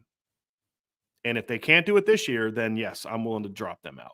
Some other teams in tier 2, Sean, Notre Dame is a tier 2 program, in my opinion. They're 6th in wins the last decade. And that includes a 4-8 season.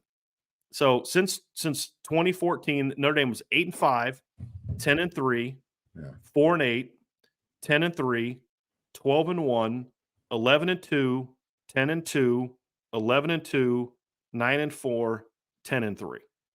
And I would like to point out that 8-5 season was due to massive injuries. They got up to as high as number 5 that season. Yes. And took the defending national champions to the wire. Should have won. They got screwed out of that game, if we're being honest. So to me, Notre Dame's clearly tier 2. Michigan's clearly tier 2. Mm-hmm. Another team that I think is clearly tier 2 that has sparked some debate in the chat is I think Oregon's a tier 2 team. And the reason I think Oregon's a tier 2 team, again, last decade, Oregon is tied for 8th in wins. They've had 90. They've won at least 10 games in 4 of the last 5 years. The only exception was 2020 where they went like 4-2 because of COVID. Right? So we're talking about consistency. And then within the last 10 years, Oregon has played for a national championship because it's 2014 to 2023 is the time frame that we're talking about. In the last 20 years also, or in the last 10 years also, Oregon has played and won major bowl games as well. So to me, I do have Oregon as a tier 2 team. I think Oregon is a team that I don't know if they're capable of winning a championship right now. I don't know if they're there, Sean. And by the way, when I talk about Oregon winning a major bowl game, I'm not talking even about beating Liberty in the Fiesta Bowl this year. Like, I don't count that, in my opinion. But we have seen them do it in other games, is my point. So to me, when I look at Oregon, this is a team that's got a Rose Bowl win over a really good Wisconsin team and after the 2019 season is what I'm referring to. This is a team that in the last 10 years has has won plenty of big games, but it's the consistency and the fact that they can recruit at a high level. That to me is why when I look at Oregon, I do have them tier 2. Now they're in the bottom half of tier 2 because I don't know if they can really win on the big stage. And I'm very curious how they're going to perform in the Big Ten because they've been kind of beating up on, an inferior conference in recent years, but they're tier 2 for me. I just have them in the bottom of tier 2. Do you have any pushback to Oregon being in tier 2? They're very interesting, but when you talk about consistency, I think what's hurt Oregon is the turnover in coaches within that period. If they had a consistent coach, I think Oregon would definitely end the COVID year. I think that's why I was thinking. I didn't even think about the COVID year. That's why I was like, man, did Oregon sneak up there too? But it's really been impressive what they've been able to do. And the fact that every coach that comes in has, and that's the beautiful thing about the health of a program, right? Like a coach is able to come in, which is why I think Kalen DeBoer is going to take a transitional year, but eventually I think Alabama is going to be Alabama, right? With Kalen DeBoer, right? Because what Nick Saban has set up, you would have to be a bumbling idiot to dismantle that. Like it is really like everything is set. As long as you can coach, right, this thing is going to be successful. And I think it's the same thing with the Oregon program, and it's been that way. They've taken a step back here or there, but Yeah, like for the they've had most 2 part. 4-win seasons Yeah. during this time. One COVID related, but then Mark Helfrich's had a 4-8 year, 2 years Right. after they played for the title. And one of the pushbacks people say, well, they can't even win their own conference. Well, they have won their own conference in the last 10 years. But we're kind of doing like that Buffalo Bills, or well, they keep losing the conference championship game. Well, isn't there some level of credit to a team that consistently is getting to the conference championship game? Mm-hmm. Right? I mean, there has to be something to that. And again, it's Josh talked about there's rungs, right? And same thing with tier Yeah. 2. There's Yeah. not every team has to have an identical resume in tier 2. Right. Right? Because if Oregon was winning the Pac-12 championship and winning playoff games, they might be tier 1. Yeah. Right? I mean, because again, there's got to be some consistency to this conversation. And to your point, they are on a trajectory upwards as well. They've done a great job recruiting under Dan Lanning. He's won 22 games. Yeah, they haven't beat Washington this past year. Well, Washington's really good these last 2 years. And Utah, the team that beat them a couple years ago, was a really good football team. The coach who got his butt kicked twice by Utah is gone. Yeah. They're a different team now with Dan Lanning. They're much more physical than that soft Mario Cristobal team from a couple years ago. If Mario Cristobal was still their coach, I don't know that I would have them in tier 2, to be honest with you. He's got a lot to prove to me as head football coach. He can recruit. Yeah. But he has a lot to prove to me if he can coach. Here's another one, Sean, that I have in tier 2, and this is one that's going to draw a lot of ire from people, I think. I have USC in tier 2. The reason I have USC in tier 2 is because their success on the field has not been great in recent seasons, but I do believe that Lincoln Riley is still a guy that's going to win a lot of games at USC, and it's still USC. USC is the kind of program that in one offseason can completely turn things around and get back on track. But that's the team that, to me, in tier 2, I least felt comfortable with, because I still think there's still a level of there's been some really bad years in the last 10 years. Some really bad years. And if Lincoln Riley wasn't their head coach, I wouldn't consider them in tier 2. Yeah. But I can't ignore the fact that Lincoln Riley they have a head coach who's been to the college football playoff, 3 times as a head football coach, with rosters that won't be any less talented than the ones he's going to build at USC most likely. So I could drop USC out, Sean, and I want to get your case on this, but I did have USC as the last team on my tier 2, in my opinion. Considering that they've taken a substantial amount of money from me the last 4 years, you can put them in tier 3. Tier 4, baby. Yeah, like just drop them. I mean, I'm done in May. Thank God that I'm done in May 2024. But for what they have taken from me, yes, you can drop them up. Is there a tier 5? Drop them to the basement. For those who don't know, Sean's daughter is getting ready to graduate from USC, so that's what we're talking about. He's been paying some tuition money the last 4 years. You know how painful that is as a Notre Dame fan to pay tuition? I can imagine. I've got one more. I got 2 more teams in tier 2, Sean. Mm-hmm. Florida State, to me, is back in tier 2. I had kind of dropped them a little bit a couple years ago because their down years were so bad. But in the last decade, Florida State has played for a national championship, or played in the college football playoff, and had another season where they should have been in the college football playoff and got screwed, in my opinion. They're trending in the right direction. They're a program that's capable of being in that conversation. The fact is over the last 2 years, Florida State has won 23 games. That's impressive to me. And at the start of this decade, of this 10-year period, they went 13 wins, 10 wins, and 10 wins. Yeah. The middle dropped them out of tier 2. They were so bad in the middle of this last 10 years that I dropped them out after 2021. Like, they were out.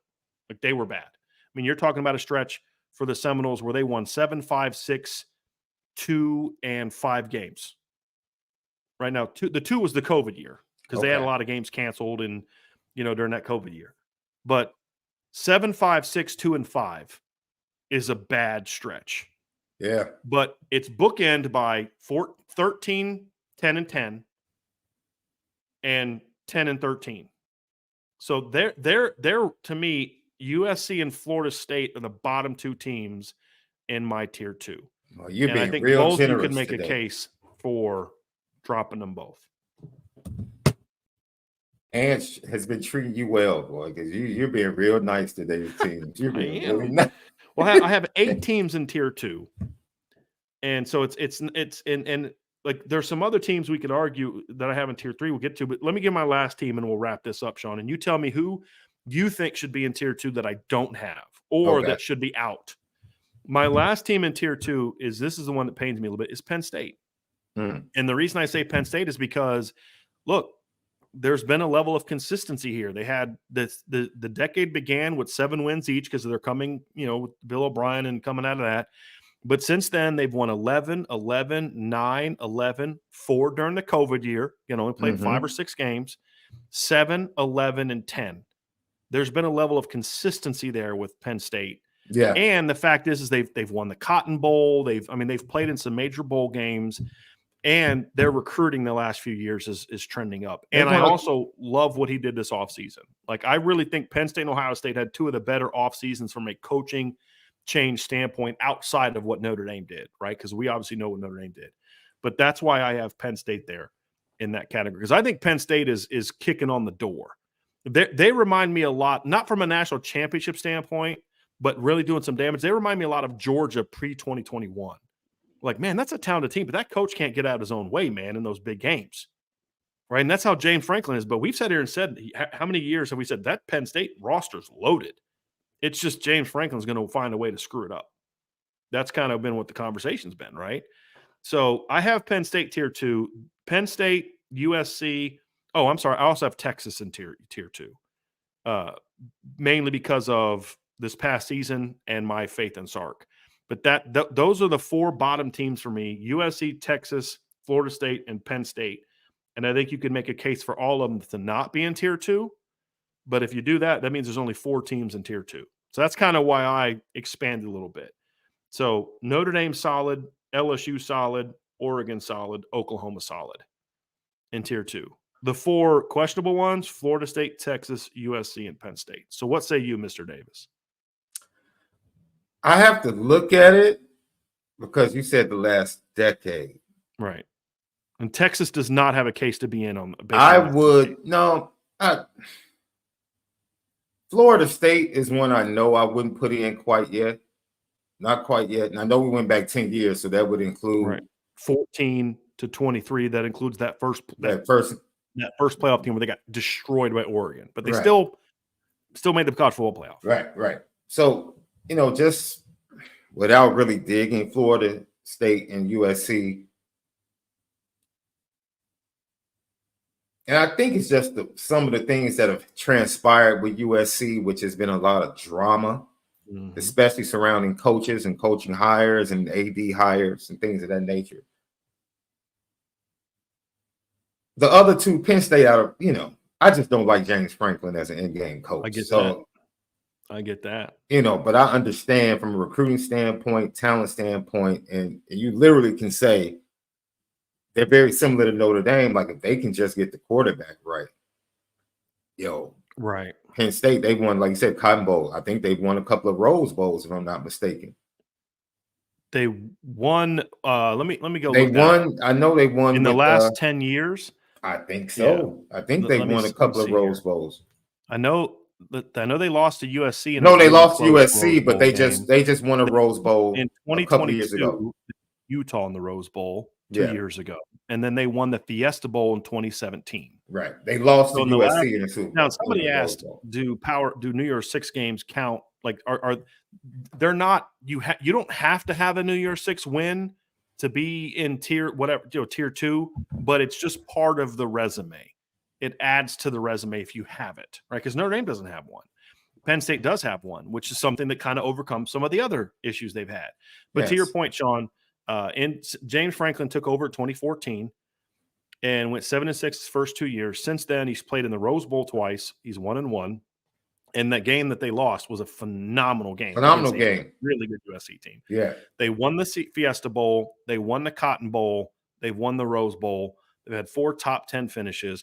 But here's the rub. They've also had 2 in the last 5 years. They've had 2 years they finished outside the top 10 or outside the top 25. So 2 top 10 seasons, but outside the top 25 also.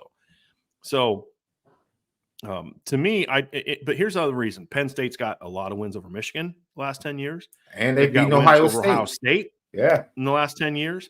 Now, they lose a lot of those games, but they got something a lot of teams don't have. Hey, we've beaten – how many teams can say we've beaten both Michigan and Ohio State the last 5-10 years? There's not many. So to me, that's kind of where I'm at on that one. But I will not push back on Penn State. I could be a hater. I can be a hater just because I don't believe in James Franklin. correct. But just overall, big picture, yeah, I won't hate on him, man. Look, let me tell you something, man. There could be a case for Ole Miss being a tier 2 program.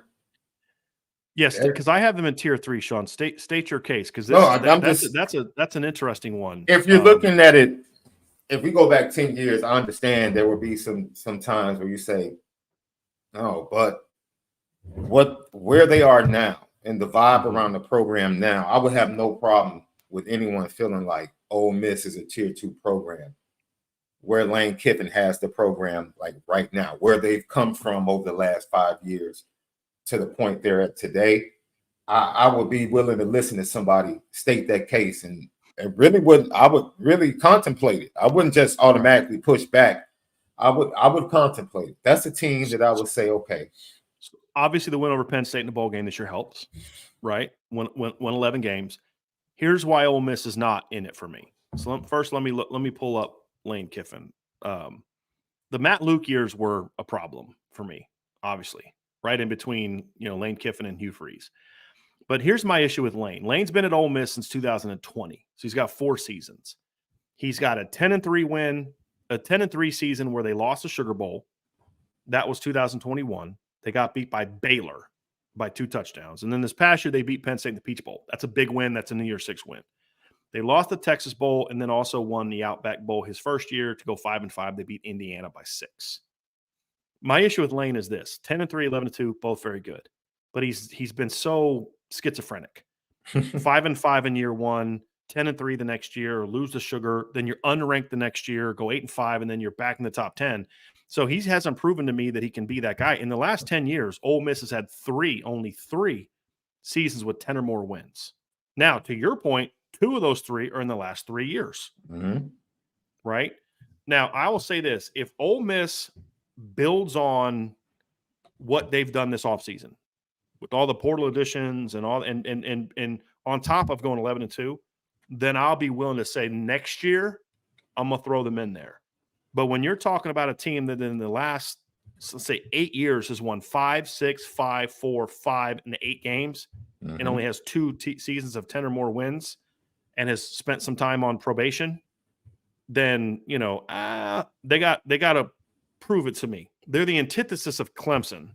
Right? They've been very mediocre and inconsistent the last 10 years. They're trending in the right direction, but now I need one more year of evidence to put them in.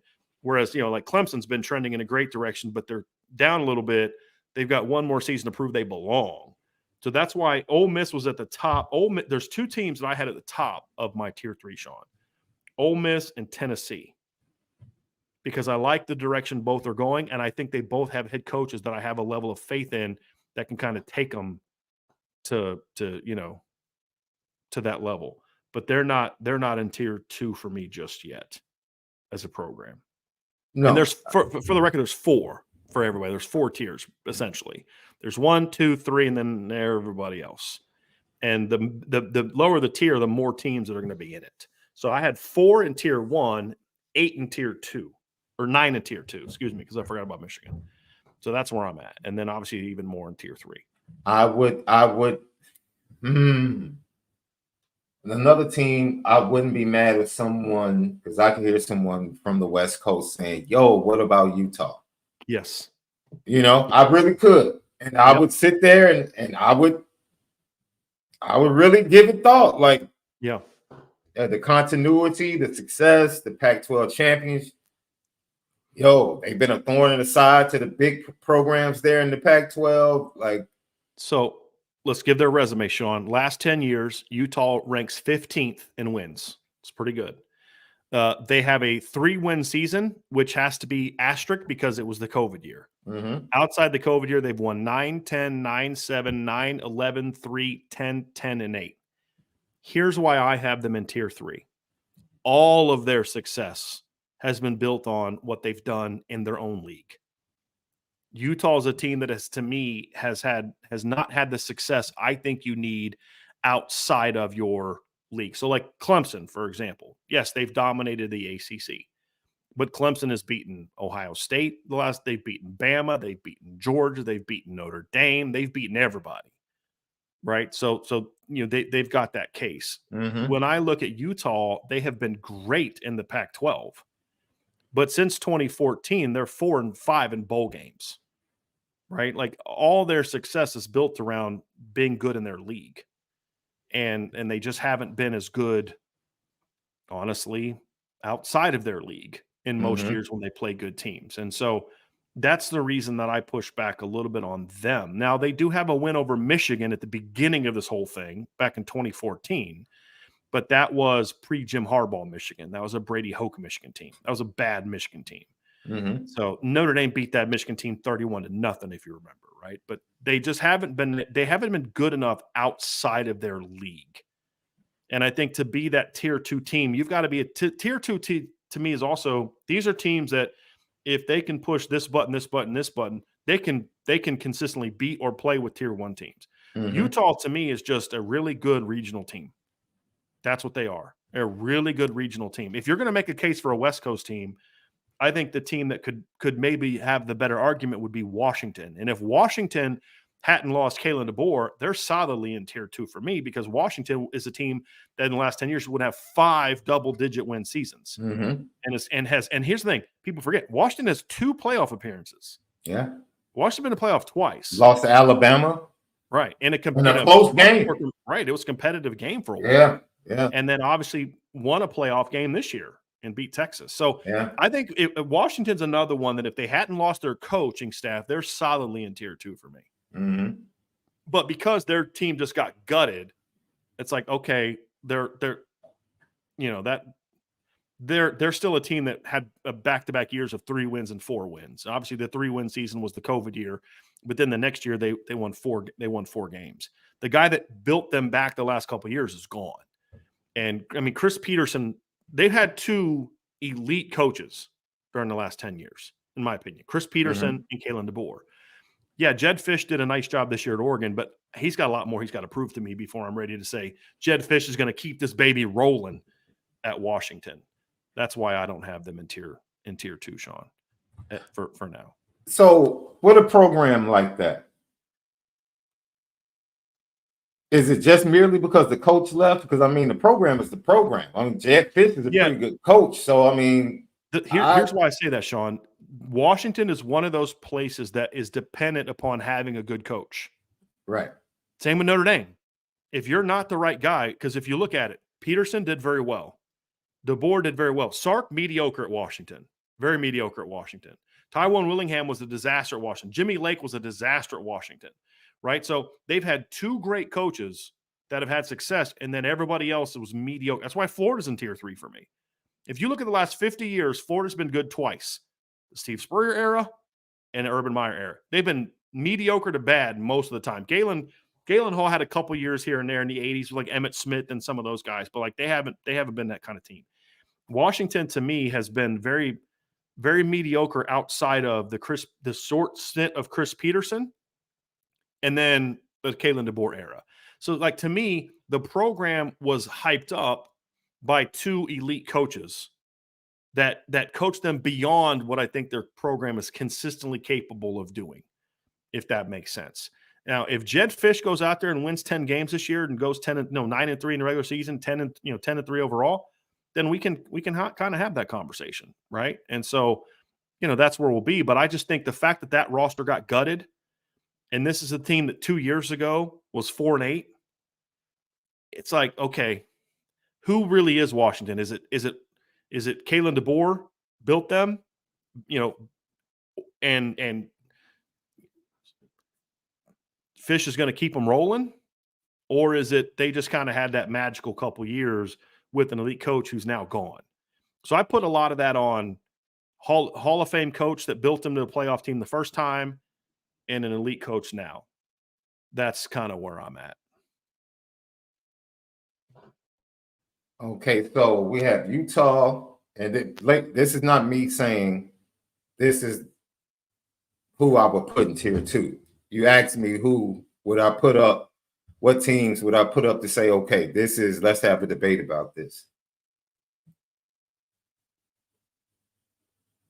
Mike Gundy Mm. and the Pokes. Yeah, I think I just looked at it. 5 seasons, double-digit wins. they A are Fiesta 11th. Bowl one. They are 11th in wins the last 10 years, Sean. I think Mike Gundy's doing a really good job at Oklahoma State, because I think the fact that they were in that Big 12 championship game this year, no one expected them to be in that championship game against Texas, right? And of course, they just didn't have the talent Still won to 10 match games. up with Texas. Yeah. With a team that Yeah. got graded by the portal, Sean. Yes. Yes. Yeah. Notre Dame benefited from that rating. Here's why I don't have Oklahoma State in there, because I think Oklahoma State is who they are. They're going to consistently be a 9-10 win team that beats up on the Big 12, gets the occasional good bowl win, but they're not a team that can go beyond who they are. And I kind of have tier 2 reserved for teams that could potentially kick down the door to tier 1. And in Oklahoma State, again, they've been dominated by their rival, Oklahoma, right? They don't have a ton of wins over really good teams. They had a very good win over Notre Dame 2 years ago.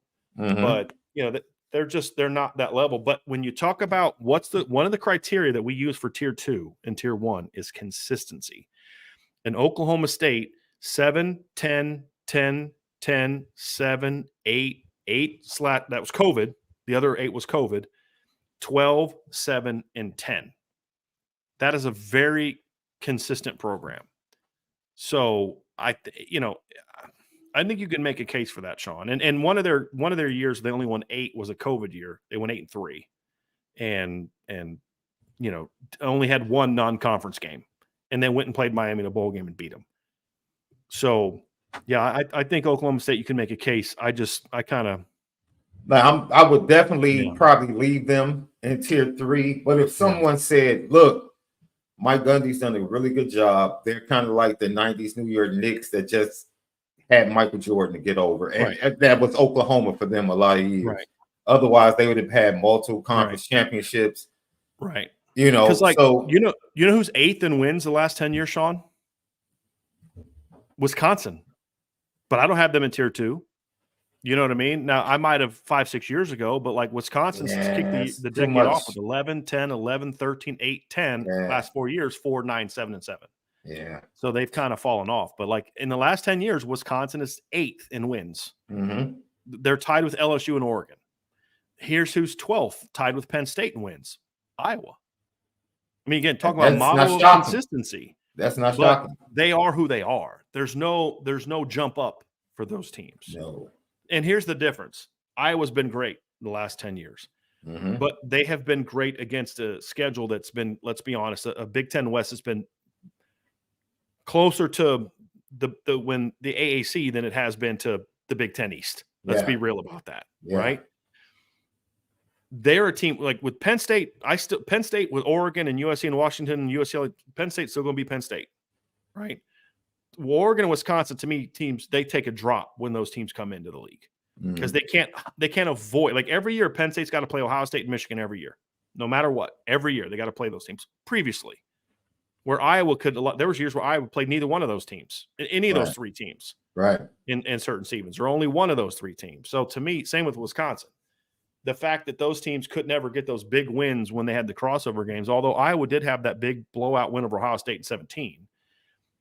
But that's why, like, so there's a lot of teams that are just like consistently pretty good teams, but they don't have the ceiling of a team that to me is, can you kick down that door? When I look at Florida State, that's a team that can kick down that door. When I look at Penn State, when I look at Texas, when I look at USC, when I look at Oregon and Florida State, they can all kick down that door. Notre Dame can kick down that door. Oklahoma State can't. Washington, to me, can with the right coach. I don't know if Jed Fish is that guy. Florida could with the right coach. Tennessee could with the right coach, but they're not there right now. Right. And there's a lot of teams that fall in that category, Sean. I mean, you can say, hey, this team was good here, this team was good there, but the reality is they're just not there right now. And so those are the teams for me that are tier 2.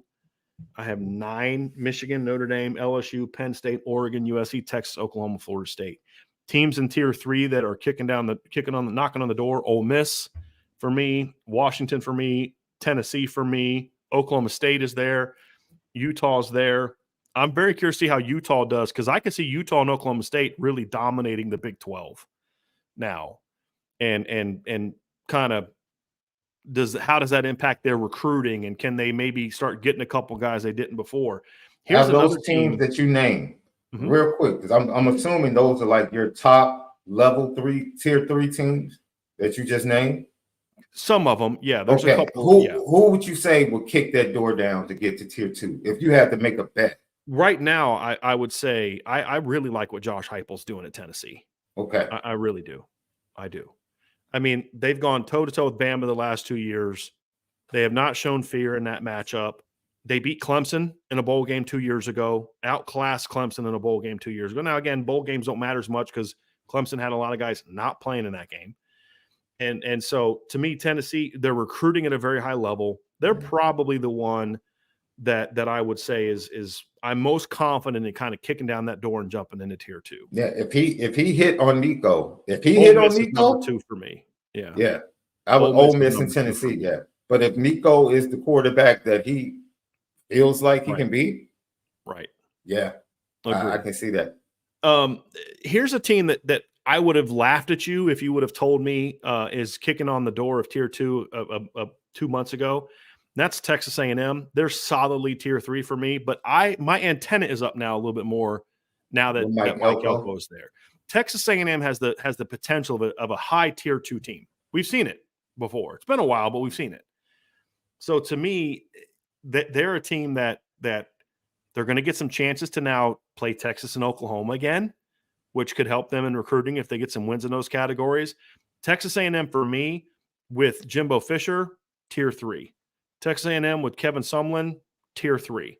Had that 1 year, really one good year with Johnny Manziel, and that was it. With Mike Elko, he's got to prove it to me, right? But I now have my antenna up, because the one thing Mike Elko is going to do that has been sorely lacking from Texas A&M the last 20 years, he's going to bring toughness back. Sean, you and I remember when Notre Dame and A&M were playing like 3 out of 4 years in the postseason, and Notre Dame got their butts kicked once, kicked the crap out of Texas A&M the next time in 92, and then played a dogfight 93 against A&M. Those were some tough, physical, like Sam Adams, and I mean, think about all the. It wasn't Quentin Coriat was one of the linebackers. I mean, they had some Aaron Glenn, now DC for the Lions, I believe. Aaron Glenn was on one of those that squad. Teams. Yeah, Dak Gwynn at linebacker. Yes. He's a little bit later, but like they were always producing. Sam Adams. Yeah, actually, Aaron Glenn was on the last 2 teams that played Notre Dame in the bowl game. Yeah. Yes. So they had some really good physical. R.C. Slocum had some really good defenses back in the day, man. Really good defenses. So, but they've just been soft to me the last 20 years, Sean. They just have. Mean old Texas and all this. But Mike Elko is the kind of coach that's going to bring that back, because what the success they have had the last few years was built on what? It was built on what Mike Elko built on the defensive side of the ball. As soon as Elko leaves, A&M goes back down again, right? Because A&M was surging. Right? I mean, people talk, hey man, this A&M team, boy, like they're kicking down the door. Look at all these defensive players they're getting, and they're doing this and they're doing that, and they had gone 9-1 during the COVID year, and then went 8-4 the next year, and beat Bama. Remember, they beat number 1 Bama, beat a ranked Auburn team that year, and then what happened? What happened after that? Mike Elko left. And they went back to, it's kind of like that Rob Schneider skit in the "We suck again," from the Water Boy. You know what I mean? Like went 5-7 the next year. It's not a coincidence. Yeah. And so I'm very curious to see what is that the game. Didn't Lou apologize after that first loss to Texas A&M in the press conference? Might have been. That's the game where he walked into the locker room and saw Chris Zorich crying. He was so embarrassed by how his team played. And he was like, I want more guys like that. Yeah. And I think he mentioned that. Yeah, he apologized. Like, the way they lost that game, he was like, we'll never, like that loss, and the way they lost is partly why they won the title the next year. Because Lou was like, I'm running everybody off this team that can't handle like the toughness we're about to go through. So yeah. So Sean, is there any other teams that you would kind of put in that conversation about being in tier 3 of teams that could maybe be knock on a door. Like, I don't have. I mean, maybe Auburn with Hugh Nah. Freeze, maybe. They have potential to be a tier 2 team. We've seen in the past, but right now they're a ways off from a roster standpoint. And Yeah. now that everybody can do the things that your boy was doing to cheat back at Ole Miss, now everybody can do that, so it doesn't matter so much. No, I really can't think of anyone. I think we've maxed out. Yeah. Well, Sean, we're going to do a couple mailbag questions here, and then we're going to get out of here. But just want to bring a couple of these up. And from Charlie Weiss's last belt loop, Charlie says, Coach, I think it's phenomenal that you got Josh Pate on. Keep up the great work. Go Irish. I was very appreciative that Josh was willing to do it, man. Like he said, his first answer was yes. And before I even got into what I want to talk about, I then asked, I'll give you a little backstory. I don't think Josh will mind me sharing this. Twice I asked him, hey, man, you need me to send you questions beforehand? And he's like, no, I'm good. Just we'll talk about whatever you want to talk about. Right. So Nice. I really appreciated that. Really appreciated that. Because, some people are like, hey, because that's They how I am. shape it. Yeah. Yeah. Like that's how you and I met. You had me on your show like a couple times. You're like, do you need questions? I was like, no, man, talking Notre Dame, right? I'm good. Yeah. You know what I mean? Like we'll talk about whatever. And so I appreciated that. My man, Mark Rogers, the voice of college football, with a super chat says Penn State legitimately earned a national championship in 1994 as a member of the Big Ten, as much as the 97 scenario with Nebraska and Michigan. So I know that there's a lot of people that feel that 1994 Penn State team that went 12-0 should have won the national championship that year. Sean, what are your thoughts on that? That national championship, that Penn State team, they snatched. I'll just say Illinois had like a 28-7 lead, and thought we were about to upset the number 1 team in the nation. And yep, 28 points later. I don't agree with that. I mean, you look at Nebraska that year. Nebraska went undefeated. They beat West Virginia, who was ranked at the time, beginning of the season. They beat Colorado, who finished that year 11-1. They beat number 13 UCLA 49-21. That was Terry Donahue was still there. Sean, they beat Oklahoma that year, and then in the bowl game, in the Orange Bowl, they beat Miami in the Orange Bowl, a very good Dennis Erickson Miami team. So, no, I don't think that they should have won the championship that year. I think that Penn State was a very, very good football team. They were. I think if you'd have put that 94 Nebraska team up against that 94 Penn State team, I think that 94 Nebraska team wins. Because, I mean, this is the predecessor to that 95 Nebraska team that was just unreal. Yeah. I mean, absolutely unreal. I mean, you talk about all the NFL players on that Penn State team, but, I mean, that Nebraska team had some dudes as well, man. You know what I mean? So, and like I said, they played Colorado, who was really good that year. And Colorado beat Michigan that year. Colorado beat Wisconsin that year, who was really good. Colorado beat a ranked K-State team, a ranked Oklahoma team that year, and they got obliterated. Beat Notre Dame. Remember, that was the Rashawn Salam team that beat Notre Dame in the Fiesta Bowl. Yeah. And they got smacked by Nebraska that year, 24-7. So I know this has been a hotly debated topic for years with Big Ten fans, but I just think that Nebraska team in 94 was just clearly the best team in college football. And the thing is, they had to beat number 3 Miami to earn that. You know what I mean? To earn that moniker as a national champion, where Penn State in the bowl game and the Rose Bowl, it's not their fault. They played number 12 Oregon. Yeah. So I don't think they were quite as good. They're very good. It's a very good Penn State team, in my opinion, but they weren't. I mean, they beat an 8-4 Michigan team, beat an 8-3-1 USC team, they beat Ohio State when Ohio State was ranked high, but Ohio State lost 4 games that year.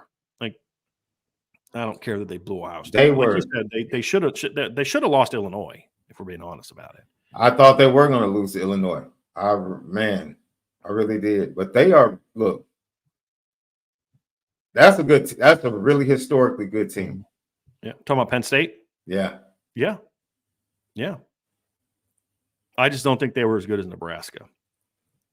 Which is interesting because remember that one thing about Nebraska that year is Tommy Frazier was hurt a lot of that year, but they had Lawrence Phillips and some of the guys they had on defense were just ridiculous. I mean, See, I think that would have been a bad matchup for Penn State. Yeah. Because one of the few teams could match them in the trenches that year. Yeah, that just would have been a bad matchup because that's what Penn State just bullied everybody in the Big Ten that year. And see, that was the thing. Illinois, for the first half, came out. I think Ty Dothert had 3 touchdowns in the first half. And Illinois was able to run the ball, but they couldn't throw worth a darn with Jimmy Johnson at quarterback. So once Penn State kind of recovered and started to dominate the trenches again and get back to their game, they took over. But yeah, I think Nebraska would have been a horrible matchup.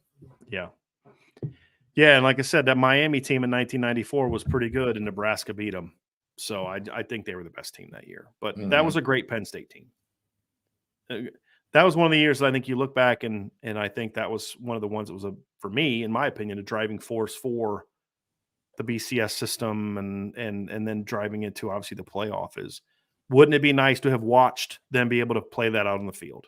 Wouldn't it have been nice to watch 97 Nebraska, 97 Michigan be able to play at some point in time? That's why I've always advocated, Sean, you want to have a national championship, a playoff that truly keeps the tradition of college football alive, which is conference championships and bowl games and all that. Play a Final Four after the bowl games. Simple as that. Then we find out Nebraska gets the 1 seed, Penn State gets the 2 seed. If they both handle business, then we get to watch Penn State and Nebraska play each other. Right? And then, Miami fans, I would love to get a rematch against Notre Dame in 1988. All right, cool. Let's have a playoff and we'll do that, because you know who else would have liked a rematch against Miami? 1989 Notre Dame. Right? I mean, so that's to me has always been the best way to do it. If it's about the game, if it's about finding a true champion and keeping what makes college football great special, that was the way to do it. And they could still made a ton of money if they could look past their noses on this one, Sean. The voice of college football in the Notre Super Chat. If Notre Dame was in a conference, they would roughly be Oklahoma during the CFP era, having won conference titles, therefore more relevant to some. I guess. I mean, I understand where you're coming from, Mark, and I don't disagree that if Notre Dame was in a conference, they'd have some conference championships under their belt.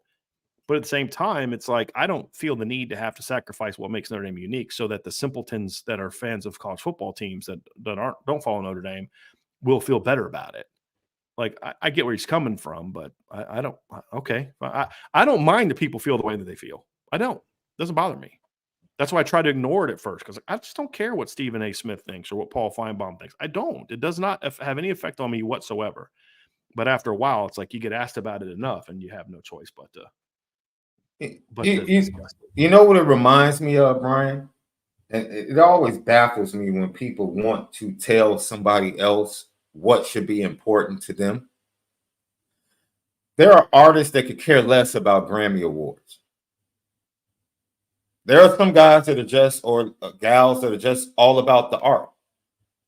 And they could care less whether or not they sell over 1 million records. No, they just, they're about the art. And then you have artists that are a part of the machine that are driven by record sales, awards, right? But who's to say who's the best artist? Who has the best voice? Just because you won an award doesn't mean you sing better than the person that stole half the records. It's so, man, and Notre Dame, to me, like when people say, this could happen, they could benefit from this if they join the conference. If that's not what they want to do, who cares? This is about Notre Dame owning their rights and wanting to feel like we make our own decisions. We don't care if not joining the conference cost us $15 million in TV revenue. Right. For us, what we earn and keeping our ownership and not having to answer to anybody else is worth way more than what that extra revenue would give us. And at the end of the day, because we are ND and we know how to handle ours, we're going to come out ahead. See, because people don't want to talk about this. How would you feel splitting the check with Rutgers if you're Ohio State? How would you feel? Right. Cutting up that evenly cutting up that TV revenue if you're Ohio State tier 1 with a tier 4 team in the Big Ten. How would you feel? See, Notre Dame doesn't have to deal with that feeling. They are comfortable with who they are. They're comfortable with the artistry that is Notre Dame. They're comfortable with that. And they don't care about the awards and all the extra stuff that comes with being in the conference. They don't care about that. They own their intellectual property. It's all theirs. They don't have to worry about putting boards up all over the stadium for sponsorships. They don't have to do that to generate revenue like everybody else. They don't have to share. When they make a decision as a board at Notre Dame, that's the decision. They don't have to come meet with the other schools to say, okay, we have to, unify this or ratify this in order for it to take. No. They love being Notre Dame. It's plain and simple.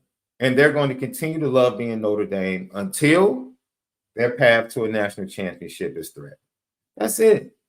So we can sit up here and debate about the money they leave on the table, this, that. No. The question is, what does Notre Dame want to be? Who do they want to be? That's the biggest question. And like Josh Pate said, all of those other schools wish they could survive financially the way Notre Dame can. And I'm not talking about the Oklahoma States and the Ole Misses. I'm talking about the Georgias, the Alabamas, the Michigans, the Ohio. If Ohio State could survive, Texas tried it, didn't work. If they could survive on their own, like Notre Dame can, they would do it. They would do it. Heck, that is ultimately what it all comes down to, Sean. Oh, absolutely. They're threatening to leave right now based upon not getting what they're supposed to get from the other conference with the automatic qualifiers and the buys and all of this. They're threatening to leave now because they're not getting the money that they feel like they should get. Because it's not about slots. Slots represent money. Correct. It's not about the teams and making sure we get our team. This is about guaranteed money. And if they can't get the guaranteed money that they want out of this expanded playoff, they're talking about walk. So that just shows you, if they could be Notre Dame on an island by themselves, they would. So as much as people try to shun Notre Dame, most schools individually would love to be in the position that and control their own intellectual property, their own money, control, 100% control. There's nothing like it, right? You've done both under the Notre Dame umbrella, bro. As much extra work as you have to put into what gives you more satisfaction, doing it for yourself, an Irish breakdown, or doing it for others. Yep. And it's much more difficult to win because of that. It's much more difficult to win for Notre Dame, but sure. But it means a lot more. And that's at the heart of what the whole 1 = X number for other programs. A super chat from Iden Benami. Which coach, if any, are there on the hot seat? Billy Napier. Yes, he is. Brent Venables. No. He'd have to take a big step back in year 3 for him to be on the hot seat. Lincoln Riley. No, not really. Marcus Freeman. No, not at all. Taking Notre Dame's roster culture over those previous mentioned teams and Texas and Oregon. Well, I mean, it's hard to say that I would take it over Texas because what Sark is building at the same time Marcus Freeman's building his program has just had him in the college football playoff. And so, I mean, Marcus Freeman's got to prove to him he can win at Notre Dame the way Sark just won at Texas. And I know his first 2 years were better than Sark's first 2 years, but he walked into a situation where he took over a team that played in the Fiesta Bowl the year before, where Sark took over a team whose coach had just got fired. So it's a different situation. So, let me see how year 3 plays out before I try to compare it to that. But, other coaches on the hot seat, Sean, I mean, the reality is the last 2 years, we've seen a lot of the hot seat coaches get fired. So, I'm trying to think about teams in a hot seat like ACC. There's been a ton of turnover in the ACC. Louisville's got a new coaching staff. Dave Dorn had kind of gone into the hot seat, at least a warm seat, but he's had 2 good years in a row. Georgia Tech hot seat coach got fired. Virginia Tech had a hot seat coach got fired. Mac Brown, that's one. Mac Brown's one for me. He's got to turn it around. I mean, he just hasn't had the success that people thought that they would have. And that includes having an elite quarterback. Like, you couldn't take advantage of having Drake. You went 9-4 and 8-5 in 2 years with Drake May, who's an elite talent. Mhm. I think he's another one. Matt Campbell, I think, was a year away from getting on the hot seat. I think he got himself off of it with the quality year last year. The coach at Neil Brown at West Virginia was on the hot seat. He got himself off of it with a 9-win season this past year. So a lot of coaches are off the hot seat because they either got fired or they coach themselves off of it, in my opinion. So that I don't know who else. I mean, Nebraska's got a new coach. Wisconsin's got a new coach. Is Brett Bielema on the hot seat? No. Could he maybe if they have another down year? Maybe, but not right now. So I don't know if there's a lot of coaches that you didn't already mention, Iden, that are on the hot seat. To be honest with you, like, I don't think Justin Wilcox is. Stanford's got a new coach. Colorado's got a new coach. Arizona State's got a new coach. UCLA's got a new coach. I mean, I think Justin Wilcox has done a nice job at Cal, considering the lack of resources he gets. Eli Drinkwitz was a little bit on the hot seat before last year. He's off. So here's a coach who I think it could be on the hot seat if he has another year like he did. Shane Beamer. Yes, that's a good call. That's one. Yeah. If he doesn't bounce back this year, I could see him being really on the hot seat. And then Sam Pittman at Arkansas needs a bounce back year as well. Those are the two that I can think of as hot seat guys for me. Yeah.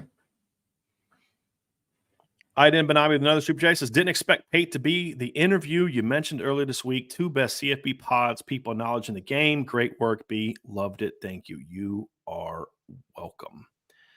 So I appreciate that very, very much. Sean, we were gonna do a mailbag, but we're gonna have to wrap this show up, my man. So I appreciate you coming on with me today. Thanks everybody for being on with us.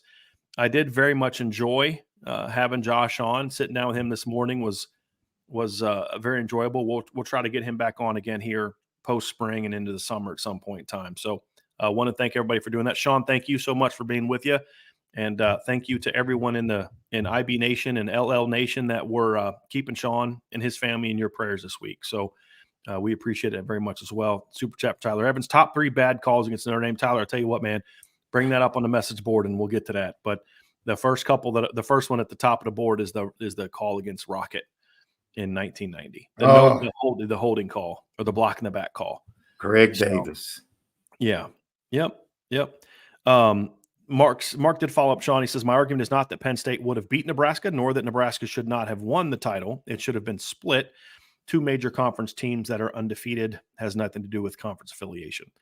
I get all that, but that wasn't the standard that was set back then. They tried to pick the best team, and in that particular year, the coaches poll and the AP poll both felt Nebraska was the better team.